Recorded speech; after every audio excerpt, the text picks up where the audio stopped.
ESPN, WENJ, WENJ HD, Millville, Atlantic City. Finally! This is Hanging with Hennig. I have friends everywhere. On 97.3 ESPN Radio, South Jersey. In New Jersey. Am I right? Yeah. Live feed on the 97.3 ESPN mobile app, powered by First Bank of Sea Isle City. It seems to run on some form of electricity. Well, you're not wrong. Streaming live on YouTube, Instagram, and the X platform. The internet is a communications tool used the world over where people can come together. Now, here's your host. He's not gone. That's the whole point. He's never gone. Josh Hennig. Josh Hennig live in Sea Isle City at Connor Barwin's Make the World Better Pickleball Tournament. Of course, we got Dave Klemic, Mr. Negadelphia, PJ Corda, Billy Schweim still hanging around for a bit. You never know who's going to stop by. We are Alex. I got Alex working on people. He's efforting people. He's doing a great job. Alex doing great work today. Still to come on the show when they're doing the hot and heavy pickleball tournament. We got NBA insider Brandon Scoopy Robinson coming on around 1:25. Around 2:25, we'll be here from Flyers insider Kevin Durso. Also, we want to thank my great sponsors today for me being here at the tournament. Of course, we will have lunch from Zia Nicola Pizza, the best pizzeria in Sea Isle City. And that's not just me saying it, guys. They're rated number one of all the pizza places on every online review service. So, PJ, Dave, you guys will learn why today Zia Nicola is the best. Plus, we also want to thank Klemic Performance Method for everything they've done to support Hanging with Hennig here on 97.3 ESPN. And Boxing Insider Promotions is back next month, July 25th. Action-packed fight card of the summer. This summer in Atlantic City, and of course, South Jersey's own Bruce Selden Jr. is in action. And of course, the WBC belt is on the line. Anthony Dominguez. And we have Taryn Hatcher joining us now from NBC Sports Philadelphia here on 97.3 ESPN. Taryn, appreciate you stopping by. How's it going? I'm hot, and I've had a stateside and not enough water, and just played a game of pickleball that we might have tied. Might have been a little room for interpretation there, but, you know. We're all here for a good cause. Am I right? So what is your that the cause, really? You want to win. Got to win. Well, yeah. You know, here's the thing. Sometimes when you go into it, you want to win. And then when the first one's kind of like, oh, we're not as good as we thought we were, all of a sudden it becomes like charity, philanthropy. That's what matters. It's a great out. I love it. Absolutely. So we had Ashlyn on earlier. Yes. And she said that you guys have not had a lot of practice at pickleball. Absolutely not, no. Actually, I showed up at the court. We were supposed to pay $5, and you were not allowed on in flip-flops. Neither of us had any money. And I was in flip-flops and didn't even bring sneakers. But I play flickleball. I play pickleball with some frequency, but I've actually never played outdoors. So if the wind takes the ball away from me, it detracts nothing from my skill level. It's just, it's nature. And now, the reason why I'm asking is because for those who don't know, you were a phenomenal athlete in high school and college. Not in college. In college, I was not doing it much of. I was just trying to get into the world of sports. Okay, so don't puff you up. Okay, got it. Phenomenal is an overstatement. I would say I'm a naturally athletic person. There you go. But I don't really think in pickleball that is a huge. Because I think I can do things that you're really not supposed to do. Like, I sort of hit the ball hard, and you're, not supposed to do that when you dink. Yeah, I got you. PJ knows more about pickleball than any of us at the table. So what is your critique about pickleball, PJ? I got to tell you, I lived in Florida. It's all about positioning, right? The old people, they position themselves well. You got to get to the front of the net, make sure you hold it down there, so this way not much is getting by you, Yeah. I love tennis because you have to run around. Yep. With this, it's me and Ashlyn are both running as much as possible, and we're always in the wrong spot. But again, we're just here for charity and a good time and a cold, crisp drink or two. Stay hydrated. Yeah, enjoy it. And, of course, we are under the Sea Isle Spiked Iced Tea tent here in Sea Isle City. So, just letting you know if you want to sample that, that's a good one, too. I really like them. They're very, very good. Oh, nice. Yeah, that was just not what was in the fridge before I left the house, and I did very little play. I don't know if you guys have gathered that from my vibe. I really just show up and roll with it. So it was whatever was in the lunchbox is what we currently have. I'll have to get some, though. They have some in the coolers over there. I'm going to try to check it out. Well, listen, we see you a lot, obviously, on NBC Sports Philadelphia. the Phillies season I got to ask you about because it's been a roller coaster ride, right? A little bit, yeah. And last night they decided to have this ridiculous offensive night. Hitting season. For you, well, it wasn't hitting season in Houston. Was it because they're in a dome? Is that what you're saying? I feel like just take the game for the hitting season game it was, and then it starts from that. That is game one of hitting season. That's last game night one. is game one of hitting season, yeah. And then when it stops, you put a brief pause, and then you pick it back up. But that's just kind of like that. I talk to Kevin Long all the time, and he's like, I know no one wants to hear this because when you say it, it just sounds like such an excuse that doesn't resonate. There are so many baseball games, and there are going to be so many stretches where a guy isn't clicking, and it stinks when it's kind of the same guys at the same time, and then you'll get all the guys clicking at the same time later on, and you judge when they're not hitting against when they are, but you never judge when they are hitting against when they're not with the same type of value. So plus I always think it's crazy when I came back to Philly, this was a team that had not made the postseason since I was in high school, college, and now it's a thing where right away it became every year we expect to be in the NLCS, advancing to the championship. If not, it's a loss. And I think it's such a testament to what they've been able to do as an organization to make that the expectation every year. I'm glad you mentioned expectation because of the fact that you're in a city now where the Eagles have won 2 championships.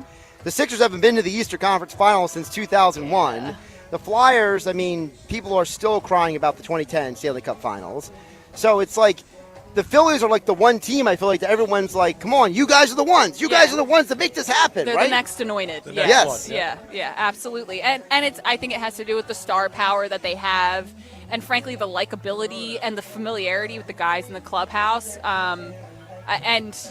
It's one of those things where you look at, you have one of the biggest names in the sport in the world in Bryce, and then you have Kyle around him. The starting pitching staff is just unreal right now. There's just so many pieces where you go, this has got to be it. You've got to be the next one. And I think, frankly, last year it was a matter of with swimmers, you taper so that you peak right at the Olympics, right? It was almost like they peaked so early and sustained it for so long early in the season, and then they had a crazy schedule leading into London. It was a lot, and when they kind of started to coast before and then a little bit after the All-Star break and slow down, it felt like the world caught up to everything. And so this year, it's like if they're not peaking right now, maybe it's kind of it's okay. It's not the end of the world. Well, that's kind of where I want to go because before we let you go, you mentioned about the Olympics. You've covered so many different sports at this point. You've been around so many different athletes. Is there been a moment or an athlete or something that you're just like, my gosh, I get to do this job? Oh, every people can say whatever they want about when a team wins the wild card round in baseball. A champagne shower in a clubhouse, any excuse to have it, it's the sickest thing. I think it's so good for a team. If the fans don't like it, I kind of understand that too, but also as someone who's around them all, it's a long, in baseball especially, it's a long season. So something that's kind of like a rallying cry like that, I think is so much fun. I'm trying to think besides that, what was sort of the oh wow moment. I would say that's for me, any baseball postseason champagne shower in the clubhouse, because it's also it is pure elation, unlike anything you've ever seen between a group of adult friends, coworkers. Right. You know what I mean? It's the most love you feel outside of a family. It's good camaraderie. Yeah. And it was it just ruins your clothes, and you're flying back on a plane smelling horrible. Our hair's But sticky. everybody smells horrible, right? Yeah, but I'm flying commercial. I'm not on the when I'm doing That's it for true. NBC 10 because we don't have the games anymore. I'm on a Delta flight and I reek, and the guy next to me is looking at me like, "Why do you smell like a frat house? You're way too old to be in a frat house in Atlanta." And my hair is straw, straight, and sticky, and smells fermented from all of the Miller Lights or whatever it is that's in your hair. Sounds like a party. Oh my God, it's the best time ever. And you just sit there, look at that guy your life sucks. You know why I smell like this? Because I have the best job ever. So yeah, it's fun. I love it. It's such the fact that this is my job and my life is just borderline comical to me. I like that you pinpointed the essence of the Philadelphia fan, which is to really harp on the negative, and then when there's a positive thing, they're like, okay, yep, Yeah. great job. We expected that, and then Yeah. and this guy, if you know him, he is named in Mr. Negadelphia as kind of the essence of the Philadelphia fan, and everybody loves that segment because he says what they're thinking. You know what's your biggest neggy vibe that you're harping on right now at the Phils? Ooh. Well, like your biggest one. My biggest harp right now with the Phillies is that last year, like you said, we did really great and we had that peak, and then we got to the playoffs, and that's why it's so disappointing because we had a lot of hopes. We thought we were going to make it, and as a Philly fan, I was extremely disappointed. I thought it was. And people would say, well, you were in the playoffs. I'm like, yeah, we got knocked out by the Mets in the first round. It was, like, embarrassing to me. Well, the Mets of last year were the Phillies of 2022, and I said that to everybody before that series started. They were a team that was, like, exceeding expectations, nothing to lose, riding this wave. Like, they were going – and the Phillies, frankly, they had already won the NL East, had a couple weeks to, like, just sit with that. They had secured a playoff berth before that, and no one wants to hear this, but this is the reality of being day-to-day with the team. That first half of their season, from when the season started to London, even before the All-Star break, was such a grind of just trying to keep guys healthy. They had so many games packed into so many days for the sake of getting them to London that I think it really bit them on the back end, and guys were just – and I get it. They get paid a ton of money to do. I totally understand all the arguments, but you can't just prevent what happens to your body. I think there was a lot of just like, let's get through it and then try to battle. But when the bullpen didn't have to fight through games for like 2 weeks to end the season, then you're asking them to go into war mode right away. It was a lot. Doesn't really always. You want it to work like that in theory. In practice, it doesn't. So I think it'll be nice. They have to chase the carrot right to the finish line, I think, to really, and that's what the Mets had to do. They had to chase the carrot right to the finish line, and they were already going so fast. They didn't need to slow down. It's hard to slow down then go back up, but. You know, what can you do? NBC Sports Philadelphia's Taryn Hatcher. Taryn, appreciate you coming over and joining us today. Thank you. If Pat Gallen comes over here, tell him he sucks at pickleball. We will pass along the message. Thank you so much. Taryn Hatcher from NBC Sports Philadelphia joined us here at the table. Of course, we are live, as always, in the Dr. Squatch virtual studios. Josh Hennig, PJ Corda, Dave Klemic here on 97.3 ESPN as I completely knocked the camera over because I was trying to grab the headset there. It's a bad juggling job by me. Guys, a lot going on over here. There's tons of people. It's absolutely wild out here. Earnshaw back in the studio. I got to ask you, Nuggets is over there. Nick, can you pop on the microphone? So what did you think of Taryn's explanation about the Phillies and hitting season? Because I know Mr. I'm the co-host of the Shift podcast. You might have an opinion.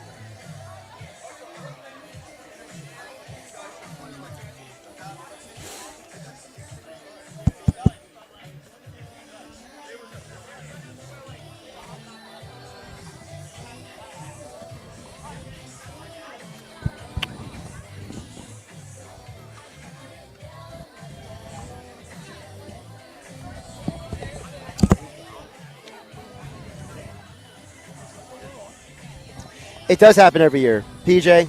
Yeah, I mean, listen, I think she did make some good points, especially with going to London and factoring all those things at the end of last year. This year, we have less excuses for that.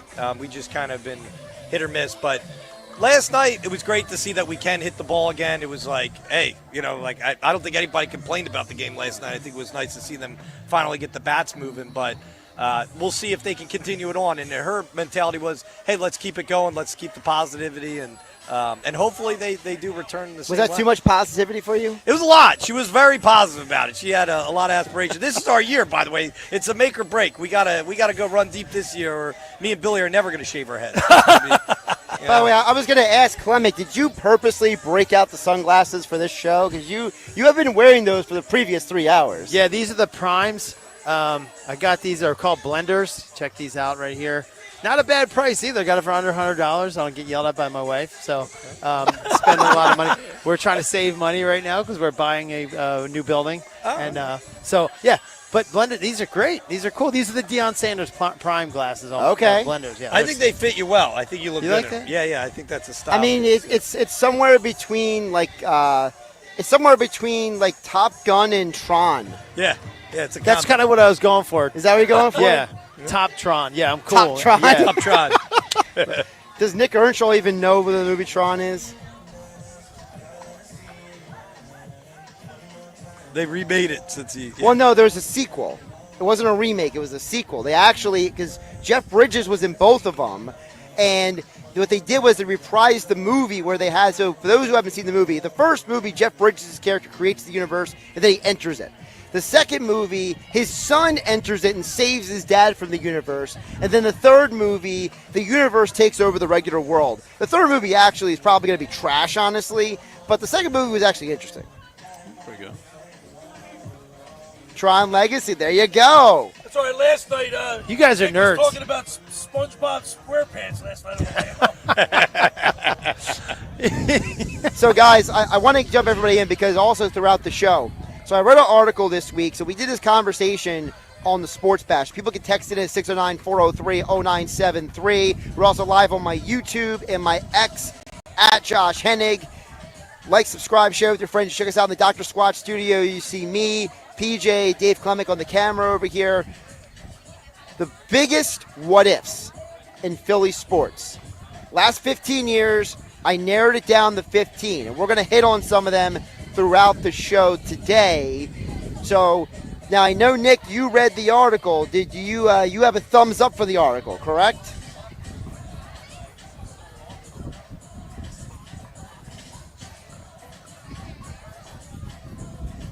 Yeah, so we're going to get into more into that as well. Josh Hennig, PJ Corda, Dave Klemic live at Connor Barwin's Make the World Better Pickleball Tournament here on 97.3 ESPN, the 97.3 ESPN mobile app powered by First Bank of Seattle.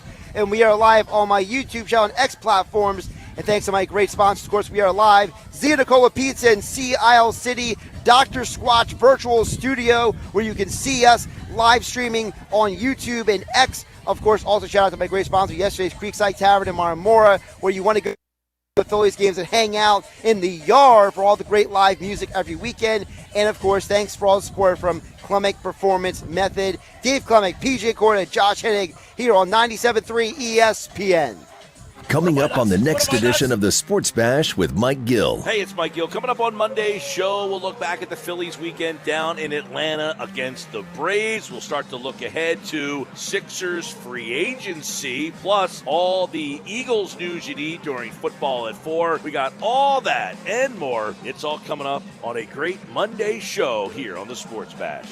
The Sports Bash, weekdays from 2 to 6 p.m. on 97.3 ESPN and the free mobile app.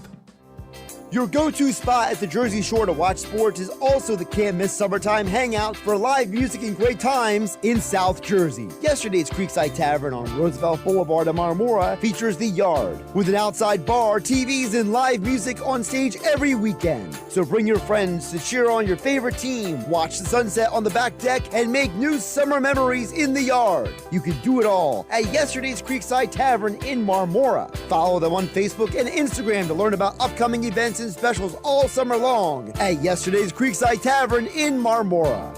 For 23 years, we've helped athletes at all levels at Klemic Performance Method, from youth to pros, increase maximum velocity, acceleration, vertical leaps, and general physical preparedness. We offer youth, high school, and pro college classes.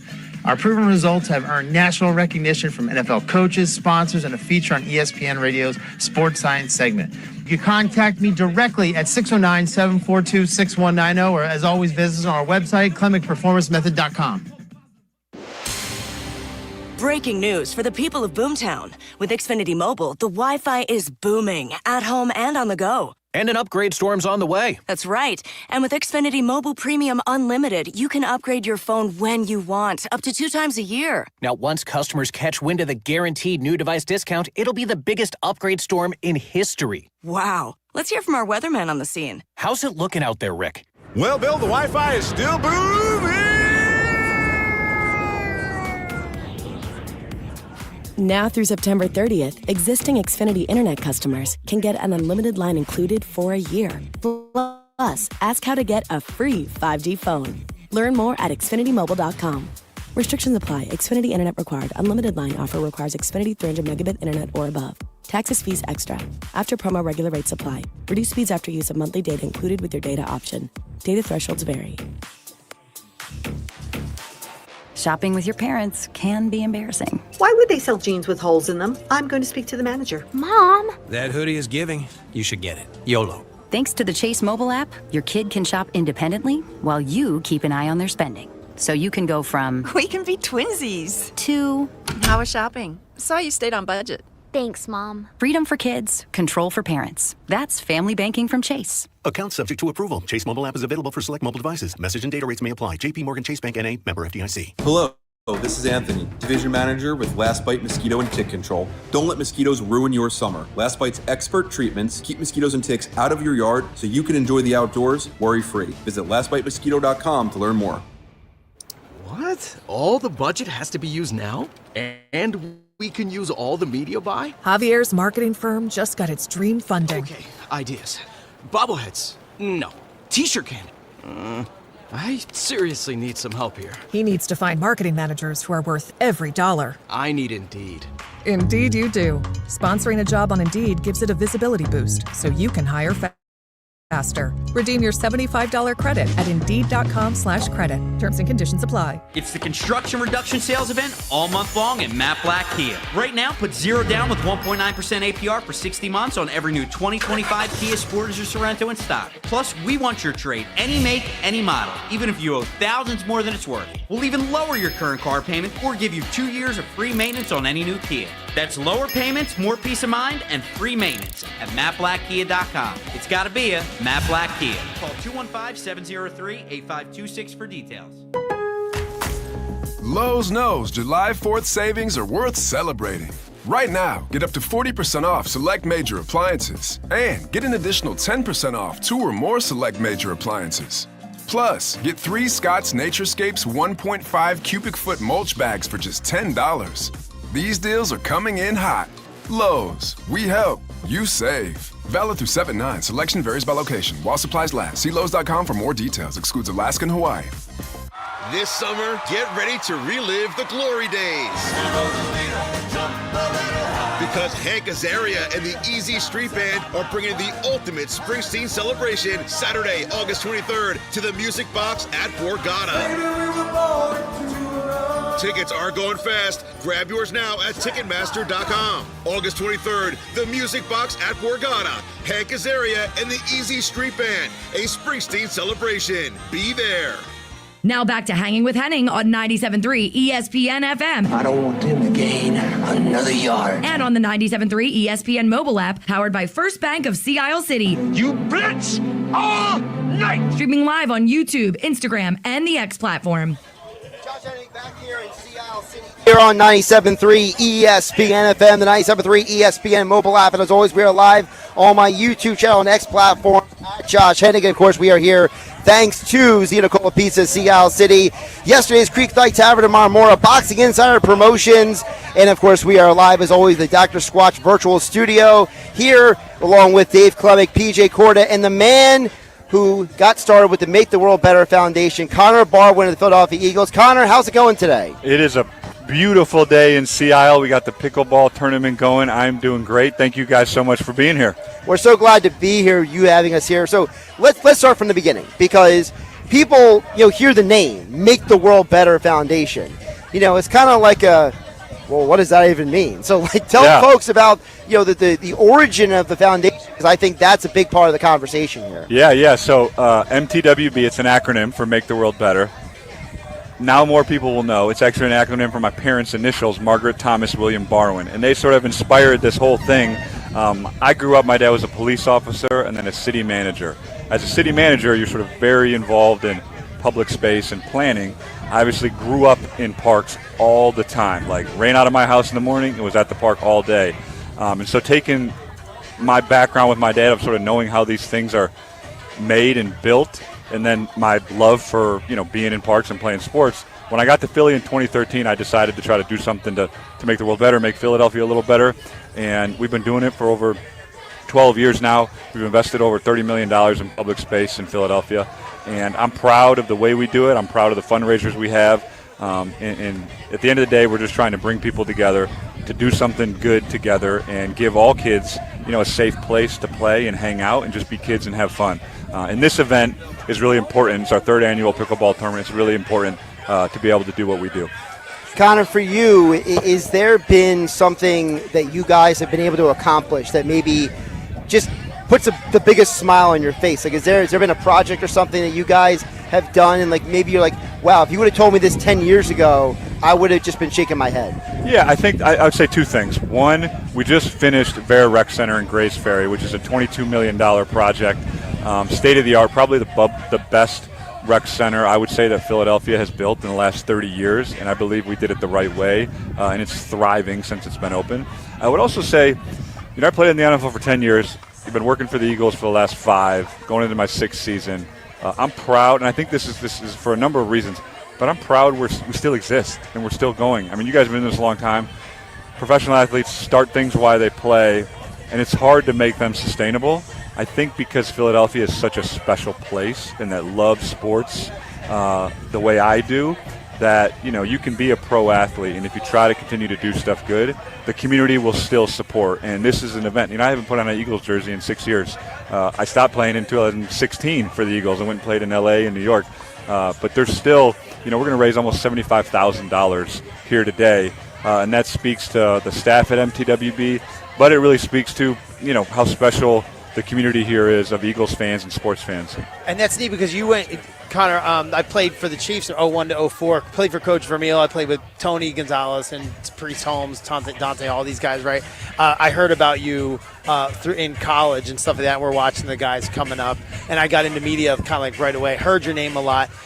You were playing, and when you're bigger markets like LA and New York, what brought you back to Philadelphia? Because that's like the smallest market you were in. Yeah. But like you love the place. What brought you back? Yeah, I think it's just first of all, I love sports, but I really love sports. And what's better city to live in? I lived in Houston, great city. I lived in New York, great city. LA, great city. And they love sports too, but not like Philly. You know what I mean? And my wife works at Shop. She loves her job.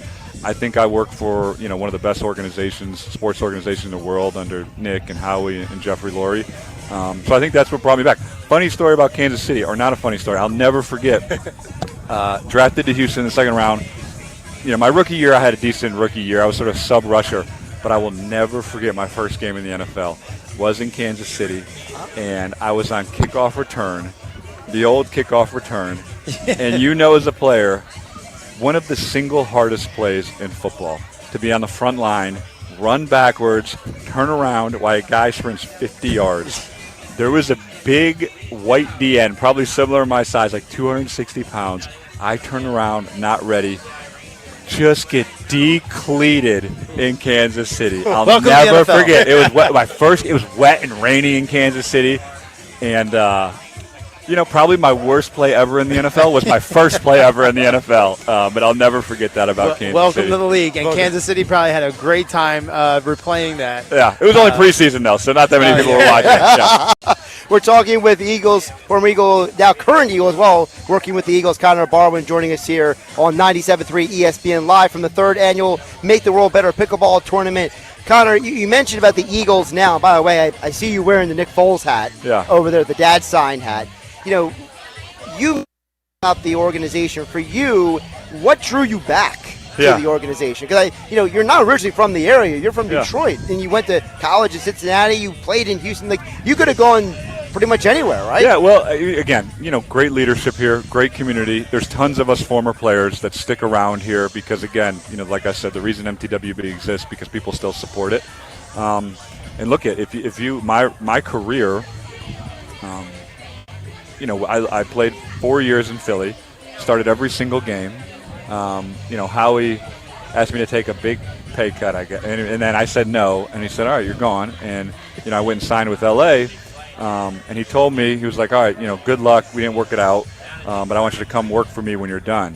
And, I went and played in L.A. and New York, and the Eagles won the Super Bowl the very next year. I was still playing for Doug's first year. Then they won the Super Bowl. Then I go to L.A., and I'm playing for Sean McVay. Made the wrong decision not to go back to L.A. I went to New York. I've learned a lot in sort of my decisions I made as a player. And then they won a Super Bowl a couple years later. So for me, I'm still it's always been about being a part of a championship and winning a Super Bowl. Obviously, this year was incredibly gratifying to be part of the organization and to be there with the team when we won the Super Bowl this year and the second Eagles Super Bowl. Did you play with Travis and Jason at Cincinnati? Yeah. What a team that must have been for Cincinnati. Trent Cole was my official visit, Trent Cole, and then he left. Then I was Brent Selleck's backup for 2 years at tight end. Then he got drafted to the Eagles, I think, in the 5th round. Right. Jason was a year younger than me. He got redshirted, so I played with Jason, 2 years. And then Travis was a freshman. Wow. When I was there, and I'll never forget watching Jason play linebacker in his freshman year. And I said this in the doc we made, but he literally looked like Rudy. Like he was a walk-on linebacker, and he had all these pads on, and it was hot as hell. But he was insane. Like he was crazy. And I played tight end time, and I remember watching him try to tackle people, but just so out of control in a good way. You know what I mean? It's so great to see players that you got to slow down. And he was just out of his mind. And I was like, something's going to happen here. I don't know what's going to happen, but this guy's playing way harder than everybody else. I don't know what's going on. And then I'll never forget Travis. So Travis was an athlete, and they were sort of playing him at quarterback, athlete. And I played tight end for 3 years, then moved to defensive in my senior year. So I had a background at tight end. And I remember it was either his freshman year, or maybe I was there his sophomore year. But the first day they moved him to tight end, I'd never seen anything like it. I was like, okay, he'll never play another position. It was so clear, just the pure athlete, and the way he came out of his stance, the way he ran his routes, the size, everything was like, what were we messing around at linebacker or D end or quarterback or something?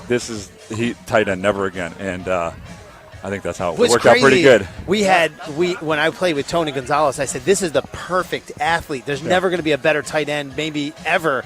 And then to see him, I talk to Tony every now and then because we stay in touch at Vermeil events. Yeah. And I go, how is it possible that you're not the best tight end even in Kansas City? He's like, no, hands down, the dude's got it. He's just the perfect specimen, especially in today's game, the way the game is played. He's so smart. Yeah. He's just, the size. People that don't see Travis up close, he's a lot bigger than me. He's a big boy. He's a big guy. He's so smooth.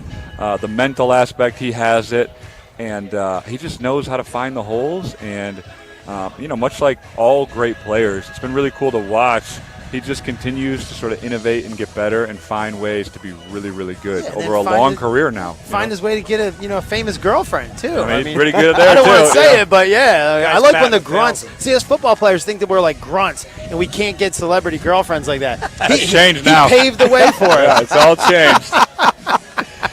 Connor Barwin's Make the World Better Pickleball Tournament Foundation. Connor, tell folks about the after party as well at Dockside. Yeah, we're playing in a very competitive tournament from now until 4 o'clock, and then we'll be at Dockside on the park, just a couple blocks away from the Sea Isle pickleball courts. So if you're in the area, we're still selling some after party tickets. You can walk up and have some drinks with us and celebrate and help make Philly a little bit better place. Love it. Connor, appreciate you stopping by to chat with us. I know you're really busy today. It's great having you on. We're so glad to be here today. Thank you guys for being here. Yep, we got to go play now. Thanks, guys. Good luck. Take care. Yep. Connor Barwin joining us here on 97.3 ESPN. Of course, Dave Klemic, PJ Corda, we're here. Dick Earnshaw back in the 97.3 ESPN studios. And don't forget, today's show is being brought to you by Zia Nicola Pizza up on the boardwalk in Sea Isle City. I tried to toss the keys to Alex, but it didn't work out too well. It's a bad job by me. I should have given you a little more warning, buddy. Yeah, you're good to go. Yeah. So we're getting pizza sent down to us from Zia Nicola. So PJ, nice. You're going to have some. I'll do the one bite review. You're Portnoy? Well, listen, PJ's got a great story about pizza himself. Oh, jeez. Would you mind kind of filling us in You're out of the camera shot now, about tomato pies? Oh, yeah. I don't know if you guys know this, but my grandfather actually brought the tomato pie to the U.S. Navy. Really? Yeah. So he was in the Navy. It's a great story. And he didn't want to clean the boat. He didn't want to shoot the guns. He's like, I'll just cook. And so when he looked at the supplies, he was like, look, we got dough, we got tomato sauce, we got cheese. I'm going to start making some pies. And so instead of making bread, he made tomato pies. And he used to tell us as kids, he brought the tomato pie to the U.S. military. Oh, that's wild. Really Yeah. cool. Yeah. So we got Zia Nicola Pizza, one of our sponsors today on 97.3 ESPN, the best pizzeria in Sea Isle City. Of course, they're one of our sponsors today. Of course, as always, I appreciate Dave Klemic and Klemic Performance Method for all their support for us here on Hanging with Hennig on 97.3 ESPN. Also, I want to remind you, we are on the Dr. Squatch Virtual Studios live on YouTube and the X platform at Josh Hennig at 97.3 ESPN. And guys, don't forget, next month, boxing is back at Tropicana Showroom in Atlantic City, July 25th. It's a Friday night boxing action. South Jersey's own undefeated heavyweight Bruce Selden Jr. He is in action next month, as well as the WBC Bantamweight belt is on the line. For those who don't know, that's one of the lightest weights in boxing, so you're going to see some fast, action-packed fighters. All that and more next month. Tickets are on sale right now at Ticketmaster.com for Boxing Insider Promotions, bringing you the boxing event of the summer season. It's always, it's going to be their 5th event in Atlantic City for Boxing Insider Promotions, and it's run by Larry Goldberg. Of course, he was the New York Boxing Promoter of the Year in 2024. He's a local guy in South Jersey, so he's bringing boxing back to Tropicana. It's a great showroom. They sold it out last time, so you do not want to miss the action-packed event of the summer season. July 25th, Friday, next month. Get your tickets out at Ticketmaster.com. And don't forget about my great sponsor, yesterday's Creekside Tavern in Marmora. Of course, where you want to watch the Phillies games, live music every weekend, and so much more. Yesterday's is the place to be to watch all your Philly sports here in South Jersey. It's yesterday's Creekside Tavern in Marmora. All right, let's take a quick timeout, but coming up the other side, we're going to start reviewing the biggest what-ifs in the last 15 years of Philly sports. I know Nuggets and PJ have opinions. Klemic's just here to look cool and talk to the athletes. Wait, here. I got some too. I actually messed up the one because I didn't know it was 15 years. So I didn't look at the details because I brought mine to the table. But What are details? One of them was 15 years old. Definitely 15 years old. Hey, Billy, guess what? Klemic wasn't paying attention to the rules of the assignment. Does that surprise you? He says that or not. I had such a good one. I'm not going to say what it was. It's Coming Herschel up. Walker. Sorry. All that and more to come. 97.3 ESPN. Also, thanks to Nick Earnshaw back in the studio. Back with more next.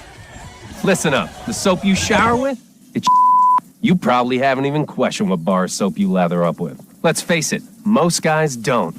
But now you can upgrade your shower game with Dr. Squatch Natural Soap. I'm talking about natural, nourishing, cold-pressed, hand-cut soap for men. Men who use their hands. Men who build things. Men who catch foul balls without spilling their beer. You won't just smell good either. Your skin will be healthier and more nourished. We make our soaps with natural ingredients from the earth. Ingredients like oils, plants, goat's milk, Greek yogurt, oatmeal, shea butter, and citrus. Turn your shower game up to 11. Get ready to step out of the shower feeling alive. Hey, this is Josh Hennig. Go to my social media and click my exclusive Dr. Squatch link for your chance to save $10 off your next order of great natural soap, deodorant, and much more. Only with Dr. Squatch. Looking to shine this summer? It's the event you've been waiting for. Robert's Fine Jewelers in Northfield is holding their annual half-off sale next week, July 8th through the 12th. For 1 week only, everything in the entire store will be half off. That's right, half off stunning diamond rings, diamond necklaces, diamond earrings, and so much more. For 5 days only, treat yourself or someone special to timeless luxury at unbeatable prices. Only at Robert's Fine Jewelers. Shop with interest-free financing. Robert's Fine Jewelers. When it's half off, it goes fast. RobertsFineJewelers.com. Shop 4th of July savings at the Home Depot right now and get up to 40% off, plus up to an extra $600 off select appliances with free delivery, like Samsung. From all-in-one washer dryers to smart refrigerators, upgrade to tech you can trust with Samsung appliances. The Home Depot has what you need to simplify your routine. Don't miss 4th of July appliance savings at the Home Depot. Free delivery on appliance purchases of $396 or more. Offer valid June 18th through July 9th. U.S. only. See store or online for details. Whoa, more fiber? What? Down here, buddy. It's me, your spoon. Constipation with belly pain still coming back? Yeah. Talk to your doctor. It could be irritable bowel syndrome with constipation, or IBS-C, but Linzess could help you get ahead of it. Linzess linaclotide is a prescription medicine that treats IBS-C in adults. It's not a laxative. It's a once-daily pill that helps you get ahead ahead of your symptoms. It's proven to help you have more frequent and complete bowel movements and helps relieve overall abdominal symptoms, belly pain, discomfort, and bloating. These symptoms were studied in combination, not individually. Do not give Linzess to children less than 2. It may harm them. Do not take Linzess if you have a bowel blockage. Get immediate help if you develop unusual or severe stomach pain, especially with bloody or black stools. The most common side effect is diarrhea, sometimes severe. If it's severe, stop taking Linzess and call your doctor right away. Other side effects include gas, stomach area pain, and swelling. Talk to your doctor and say yes to Linzess. Learn more at linzess.com or call 1-800-LINZESS. The summer clearance event is on at White Horse RV Center in Galloway and Williamstown. They are clearing inventory on the lot to make room for the incoming 2026s. Now's your chance to save big. Travel trailers, fifth wheels, toy haulers, and motorhomes are all priced to move. Whether you're camping with a family or escaping as a couple, we've got the perfect RV for your next adventure. Visit White Horse RV Center in Galloway or Williamstown or shop online at whitehorseRV.com. White Horse RV, your RV adventure starts here. Dick's epic 4th of July sale is on. Get summer ready with 25% off select Stanley drinkware. Get 20% off Igloo coolers and water bottles and select bog bags. Buy one, get one 50% off DSG coolers, canopies, chairs, and water bottles. $200 off Callaway AI smoke irons and TaylorMade QI10 drivers. These deals won't last. Stock up for summer now, in-store or online at dicks.com. Some exclusions apply. See store for details. Lowe's knows July 4th savings are worth celebrating. Right now, get up to 40% off select major appliances and get an additional 10% off 2 or more select major appliances. Plus, get 3 Scott's Naturescapes 1.5 cubic foot mulch bags for just $10. These deals are coming in hot. Lowe's, we help, you save. Valid through 7/9. Selection varies by location. While supplies last. See Lowe's.com for more details. Excludes Alaska and Hawaii. Town Square Media has teamed up with Seize the Deal for incredible offers from some fantastic local restaurants. Get these great deals today. Get a $50 gift card for just $25 at the Ravioli House or Tennessee Avenue Beer Hall. Get these great deals right now at seizethedeal.com. Don't wait any longer. Chances are these deals will sell quickly. For more info on these great deals, go to seizethedeal.com.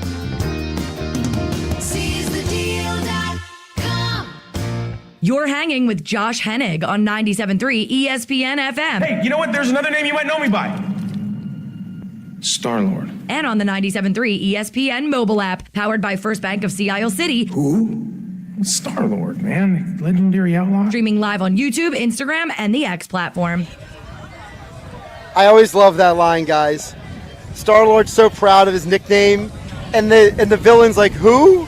I'm Star-Lord, man. Don't you know who I am? Come on, man. I need Klemic to scoot into the shot here because we are live on YouTube and the X platform in the Dr. Squatch studios. By the way, if you use the link on my social media, you get $10 off your next order from Dr. Squatch. Right. So, just letting you know. Yeah, might as well. Yeah. Dave Klemic looks like a Dr. Squatch guy. Whatever. I'll take it. I'll take the Squatch. So, we wanted to get into this. So, I wrote a list. Mike Gill on the Sports Bash brought it up this week on 97.3 ESPN. It's the list of the what-if moments, right? The biggest what-ifs. Now, I understand that, different strokes for different folks. I totally understand it. But I want to present to you and the audience listening on 97.3 ESPN my 15.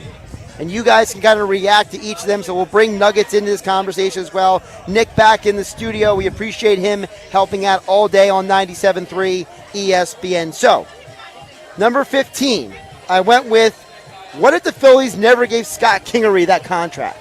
So people forget, Kingery never played a day in the major leagues. Not a day. Jumped the gun. We jumped the gun. And they threw a ton of money, 6 years, $24 million at him. Never played a game. Well, he obviously never turned out. Right. And you got to think, if they maybe they send him to the minor leagues, maybe, just maybe, it works out.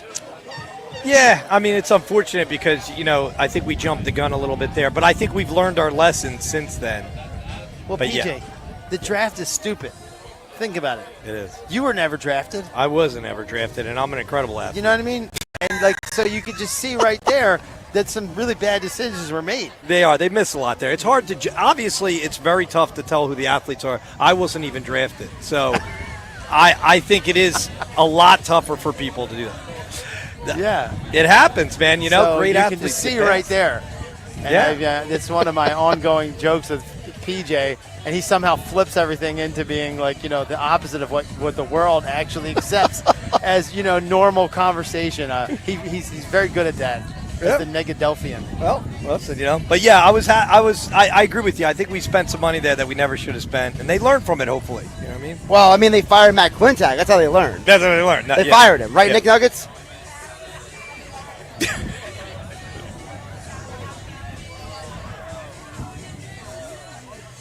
Drastic. Right. All right. Yeah. Number 14, what if? The Sixers don't draft Jahlil Okafor. I will never understand why they spent 3 straight years drafting big men, okay? As I said, a fly right into my eyeball. I should have been wearing sunglasses today. But anyway, so that was an awkward moment. Trying to read my notes here, and I got a fly into my face here at the Connor Ballroom Make the World Better Pickleball Tournament in Sea Isle City. But for 3 straight years, the Sixers drafted big men. First it was Embiid, then it was Nerlens Noel. They couldn't draft Porzingis because Porzingis didn't want to come here, and he was going to hold out. I get that Okafor was considered one of the top prospects, but, I mean, you could have traded out of that pick. You could have done something, right? Yeah, you could have got value for the pick maybe, or the other thing is that, maybe you never draft Joel Embiid, and then that makes us a better place too. That's true. I'm just saying, we didn't win any championships, Nick. I mean, it'd be nice if maybe we changed it up. It'd be nice to know what that would be.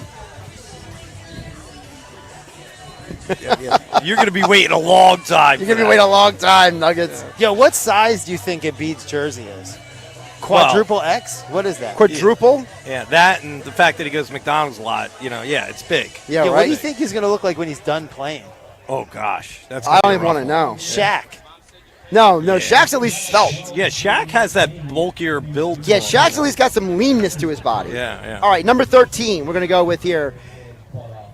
What if the Flyers win Game 1 of the 2020-2010 Stanley Cup Finals? Now remember, that game was a wild game. It ended up being 6-5. It was actually tied 5-5 at the end of the second intermission. So if the Flyers win that game, the entire series trajectory goes completely different, and maybe they finally win their first cup since the mid-'70s, and Billy Schweim is no longer crying about it. Well, it's possible that would have helped for sure, but we did get swept there, didn't we? No, we lost in 6 games. Oh, no, we lost in 6. You're right. That one we did. I was talking to the Red Wings one. Yeah,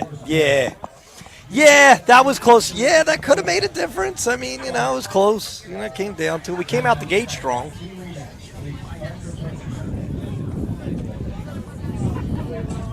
Correct.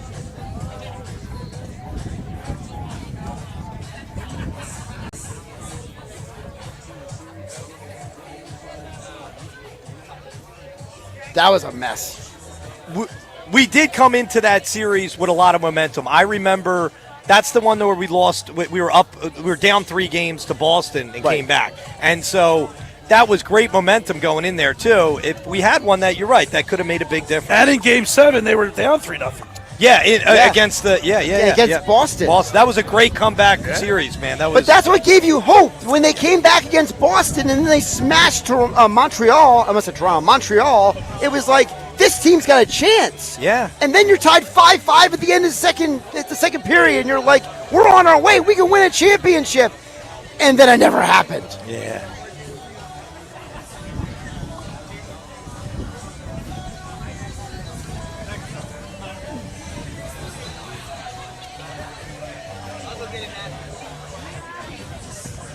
Until now.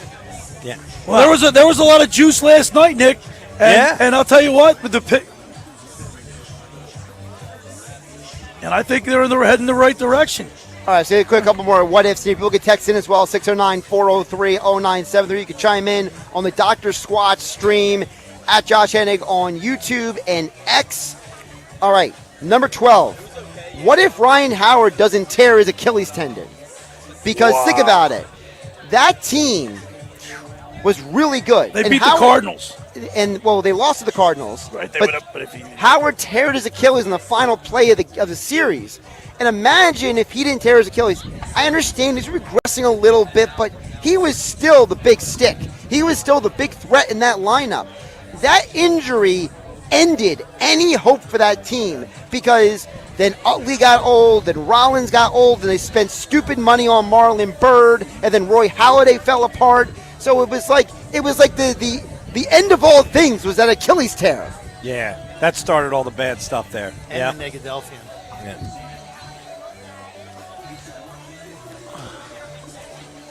That was a big one. Yeah.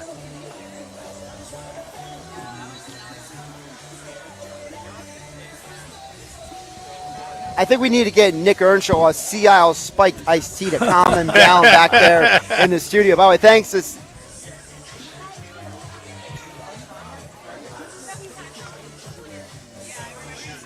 By the way, thanks again to Sea Isle Spiked Iced Tea for the tent over us here down at Connor Barwin's Make the World Better Pickleball Tournament in Sea Isle City. All right, guys, number 11.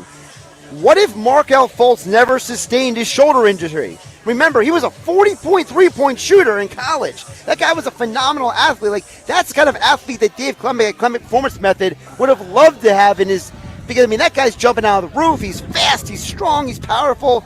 And then that phantom shoulder injury, and you're like, what happened to him? And then we find out, oh, well, he actually injured his shoulder. How did he injure it? We don't know. We don't want to talk about it. He has thoracic outlet syndrome. Remember that whole thing? I mean, PJ and Dave, do you even know what thoracic outlet syndrome is? Doesn't sound good.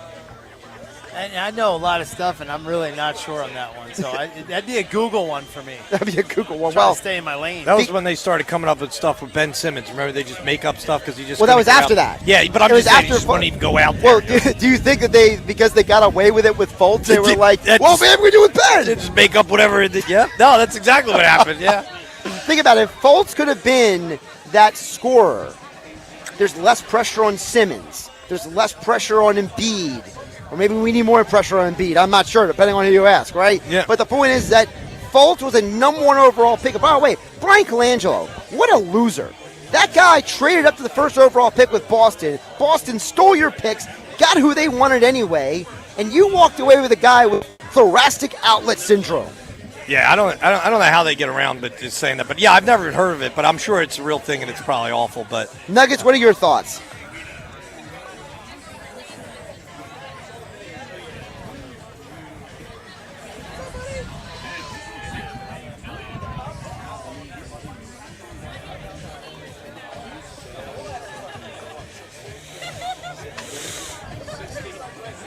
Yeah.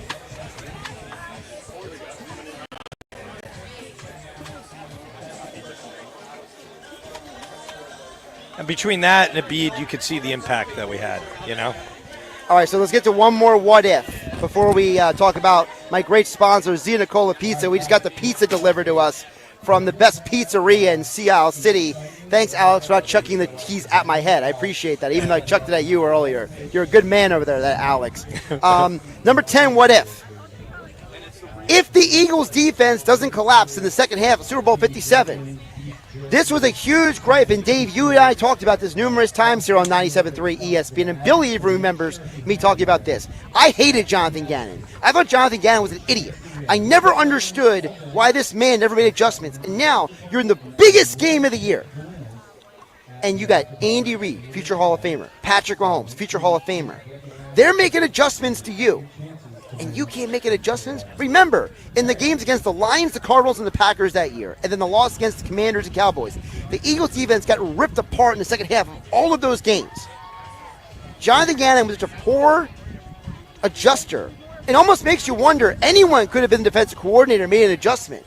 I mean, do something. There's super controversy surrounding that, too, because remember, he was in conversations with Arizona prior to that game, so his heart might have not been in the thing. However, PJ's business partner, Miro, went to high school at St. Ignatius with Gannon. Yep. And said he's the most stand-up human being there ever was. He's a great athlete, too. And he was an incredible athlete at Louisville. So you're like, you hear these two conflicting things, and you want to blame something. Anything could happen on any given Sunday.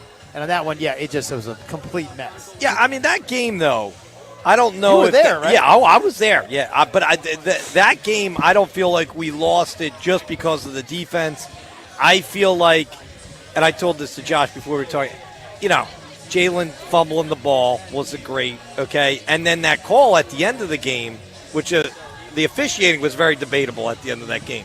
And I feel like that was the worst ending to a Super Bowl I ever saw. Not because we lost, the way that it ended, you didn't feel like it was. It just, I think it left everybody uncomfortable. Honestly. So I'm just going to push back on the Hurts part before Nick jumps in, because I've always felt like that fumble never happens if Isaac Seumalo doesn't false start the play before. Understood. Remember, they had a QB sneak right there on 3rd down, and Seumalo jumps off sides. Yeah. And you're like, Isaac, what on God's green earth are you doing? Right. Yeah. Like, just stay still. Just wait. For the rest of the just game, let it happen. Jalen Hurts outplayed Patrick Mahomes. He Statistically, outplayed him. yeah. I mean, he really did outplay him. Besides that one play, that fumble, it was a Mahomes. I mean, Mahomes was getting outplayed every series.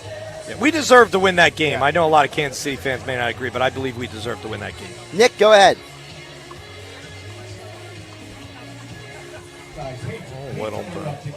But we've had a report that there could be some people misinterpreting how this works.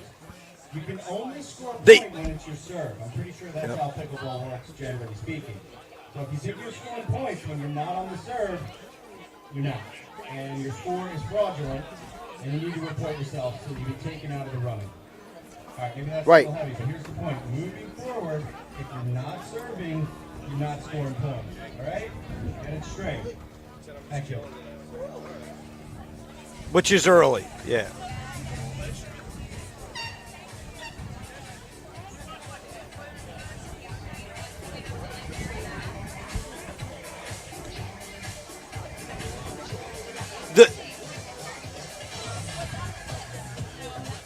Yeah, and let me tell you, that field, if you knew why that was that situation and why I advocate for the Super Bowl to be held at the Las Vegas facilities every year, is because they didn't have the room to bring out the field to dry it out properly, which is how it should be done. For the biggest game in the NFL every year, you'd think that those things would have been priorities, but instead they were focused on making as much money as they can, having festivities for everyone to do, instead of making sure the field was in good condition for the players, which I think is an absolute disgrace.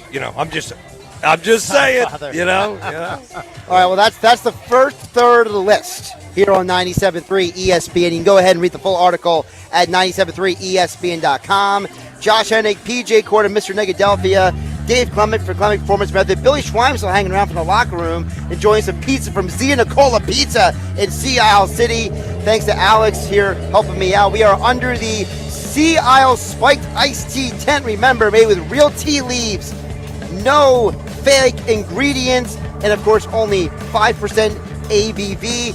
Shout out to them for putting the tent over us today. Of course, we are here also thanks to yesterday's Creekside Tavern in Memorial. We are live in the Dr. Squatch virtual studios. Hey, don't forget, next month, Boxing Insider Promotions event of the summer season.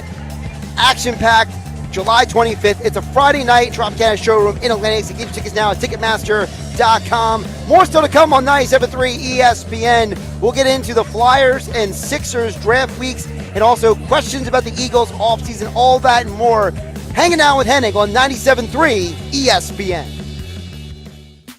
Let's be real. Food is more than just fuel for our bodies. Food is often associated with emotional situations such as boredom, stress, and even celebrations. Without realizing it, these snacks and meals can quickly turn into extra pounds. One of the most recommended strategies in mindful eating is tracking our food. We can use a simple old pen and paper or any one of the available food tracking apps. When we eat while we're talking on the phone, scrolling through our social media, or watching TV, we're not mindful of what's actually going into our mouth. But when we log our food, it can be eye-opening to see just how much we consume in a day. And it's our first step to making changes and eating healthier. I'm Robin Stoloff for Health Update. ACUA's Valet Collection Service is making summer living easier for Brigantine, Longport, Margate, and Ventnor residents. ACUA's collection crews will place your containers on the curb and return them to your home. Sign up for the affordable service at acua.com/valet. Level up your summer projects with 4th of July savings on top brand cordless power tools from the Home Depot. Whether you're working on a fence, a planter box, or a new workbench, get the power and runtime you need with the Ryobi One Plus 18-volt 2 toolkit from the Home Depot for only $99 plus $139. Get 4th of July savings on the cordless power you need to make summer projects easier than ever. Right now at the Home Depot. You'll have a very good time. The Greater Hamilton Chamber of Commerce, in conjunction with AMI Atlantic Care, presents the Red, White, and Blueberry Festival, Sunday, June 29th in Hamilton, the blueberry capital of the world. Over 1 million blueberries in every shape and form. Pies, bagels, buckle, cannoli, ice cream, and more. Live music from Stealing Savannah and DJ Nikki G.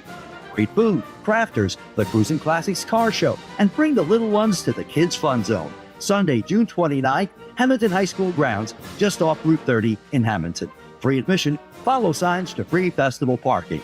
Brought to you in part by AMI Atlantic Care, NJM Insurance Group, Rothman Orthopedics, Serve Protein Fabiani, Archer and Griner Attorneys at Law, the Eloy Silverstein Group, Adams, Raymond and Hagen in the Community, Atlantic Blueberry, and Blue Rascal Distillery. The Red, White, and Blueberry Festival, Sunday, June 29th in Hamilton. You'll have a very good time. Home of the Philadelphia Eagles. They got him again! Sixers. Bang! It's good! Ball game! And Flyers. Tipped in front of the net! 97.3 ESPN. WENJ. WENJ HD. Millville, Atlantic City. A Town Square media station serving all of South Jersey. Finally! This is Hanging with Hennig. I have friends everywhere. On 97.3 ESPN Radio, South Jersey. In New Jersey. Am I right? Yeah. Live feed on the 97.3 ESPN mobile app, powered by First Bank of Sea Isle City. It seems to run on some form of electricity. Well, you're not wrong. Streaming live on YouTube, Instagram, and the X platform. The internet is a communications tool used the world over where people can come together. Now, here's your host. He's not gone. That's the whole point. He's never gone. Josh Hennig. We are live at Connor Barwin's Make the World Better Pickleball Tournament here on 97.3 ESPN FM, the 97.3 ESPN mobile app powered by First Bank of Seattle. And we are live, as always, on my YouTube channel at Josh Hennig. You know, guys, I'm learning the hard way that apparently this headset needs to be rolled behind my shoulder in order for it to work. It cannot be in front of my shoulder. I'm learning that the hard way. Now, I'm glad Mr. Negadelphia is here, because we got this great pizza from Zia Nicola Pizza, my sponsor here, as we are here at Connor Barwin's Make the World Better Pickleball Tournament. So PJ is going to do one bite, first reaction to the pizza. So I'm going to do a little play-by-play. If you're not watching on the YouTube or X stream, I'm going to play-by-play. PJ's picking up the pizza. He's waving it in front of his mouth. He's displaying it in front of the camera. It's got good texture to it. It's got good texture. Okay, it's got good balance to it. Now he got the bite in his mouth. He's taking a couple chews. He's giving a little side look. Is that a good side look or a bad side look? This is a good side look, gentlemen. Listen, I would tell you if this pizza was no good. I would tell you, and I've eaten some no good pizzas down in Florida. This is a tremendous pizza. You guys should get out here, grab one. I mean, I haven't had pizza in a while, I got to be honest with you, but this is good pizza. Yeah, because this is he's Jersey have a good reaction, and he's going to be end up in that bathroom over there. I'm also lactose intolerant, so I can't. Well, I got a pill for you if you need it. Yeah, I'm probably going to need one. Nice. Yeah, we're going to need them. Now But let me can. tell you, this is good pizza. You can tell it's good quality. It's got There you good go. parm. Take it now. It's got a good parm in there. You get one. What's his lactate? No, it's digestive enzymes. I don't want to say the business's name on the radio because they're not advertising. Not yet. Yeah, not yet.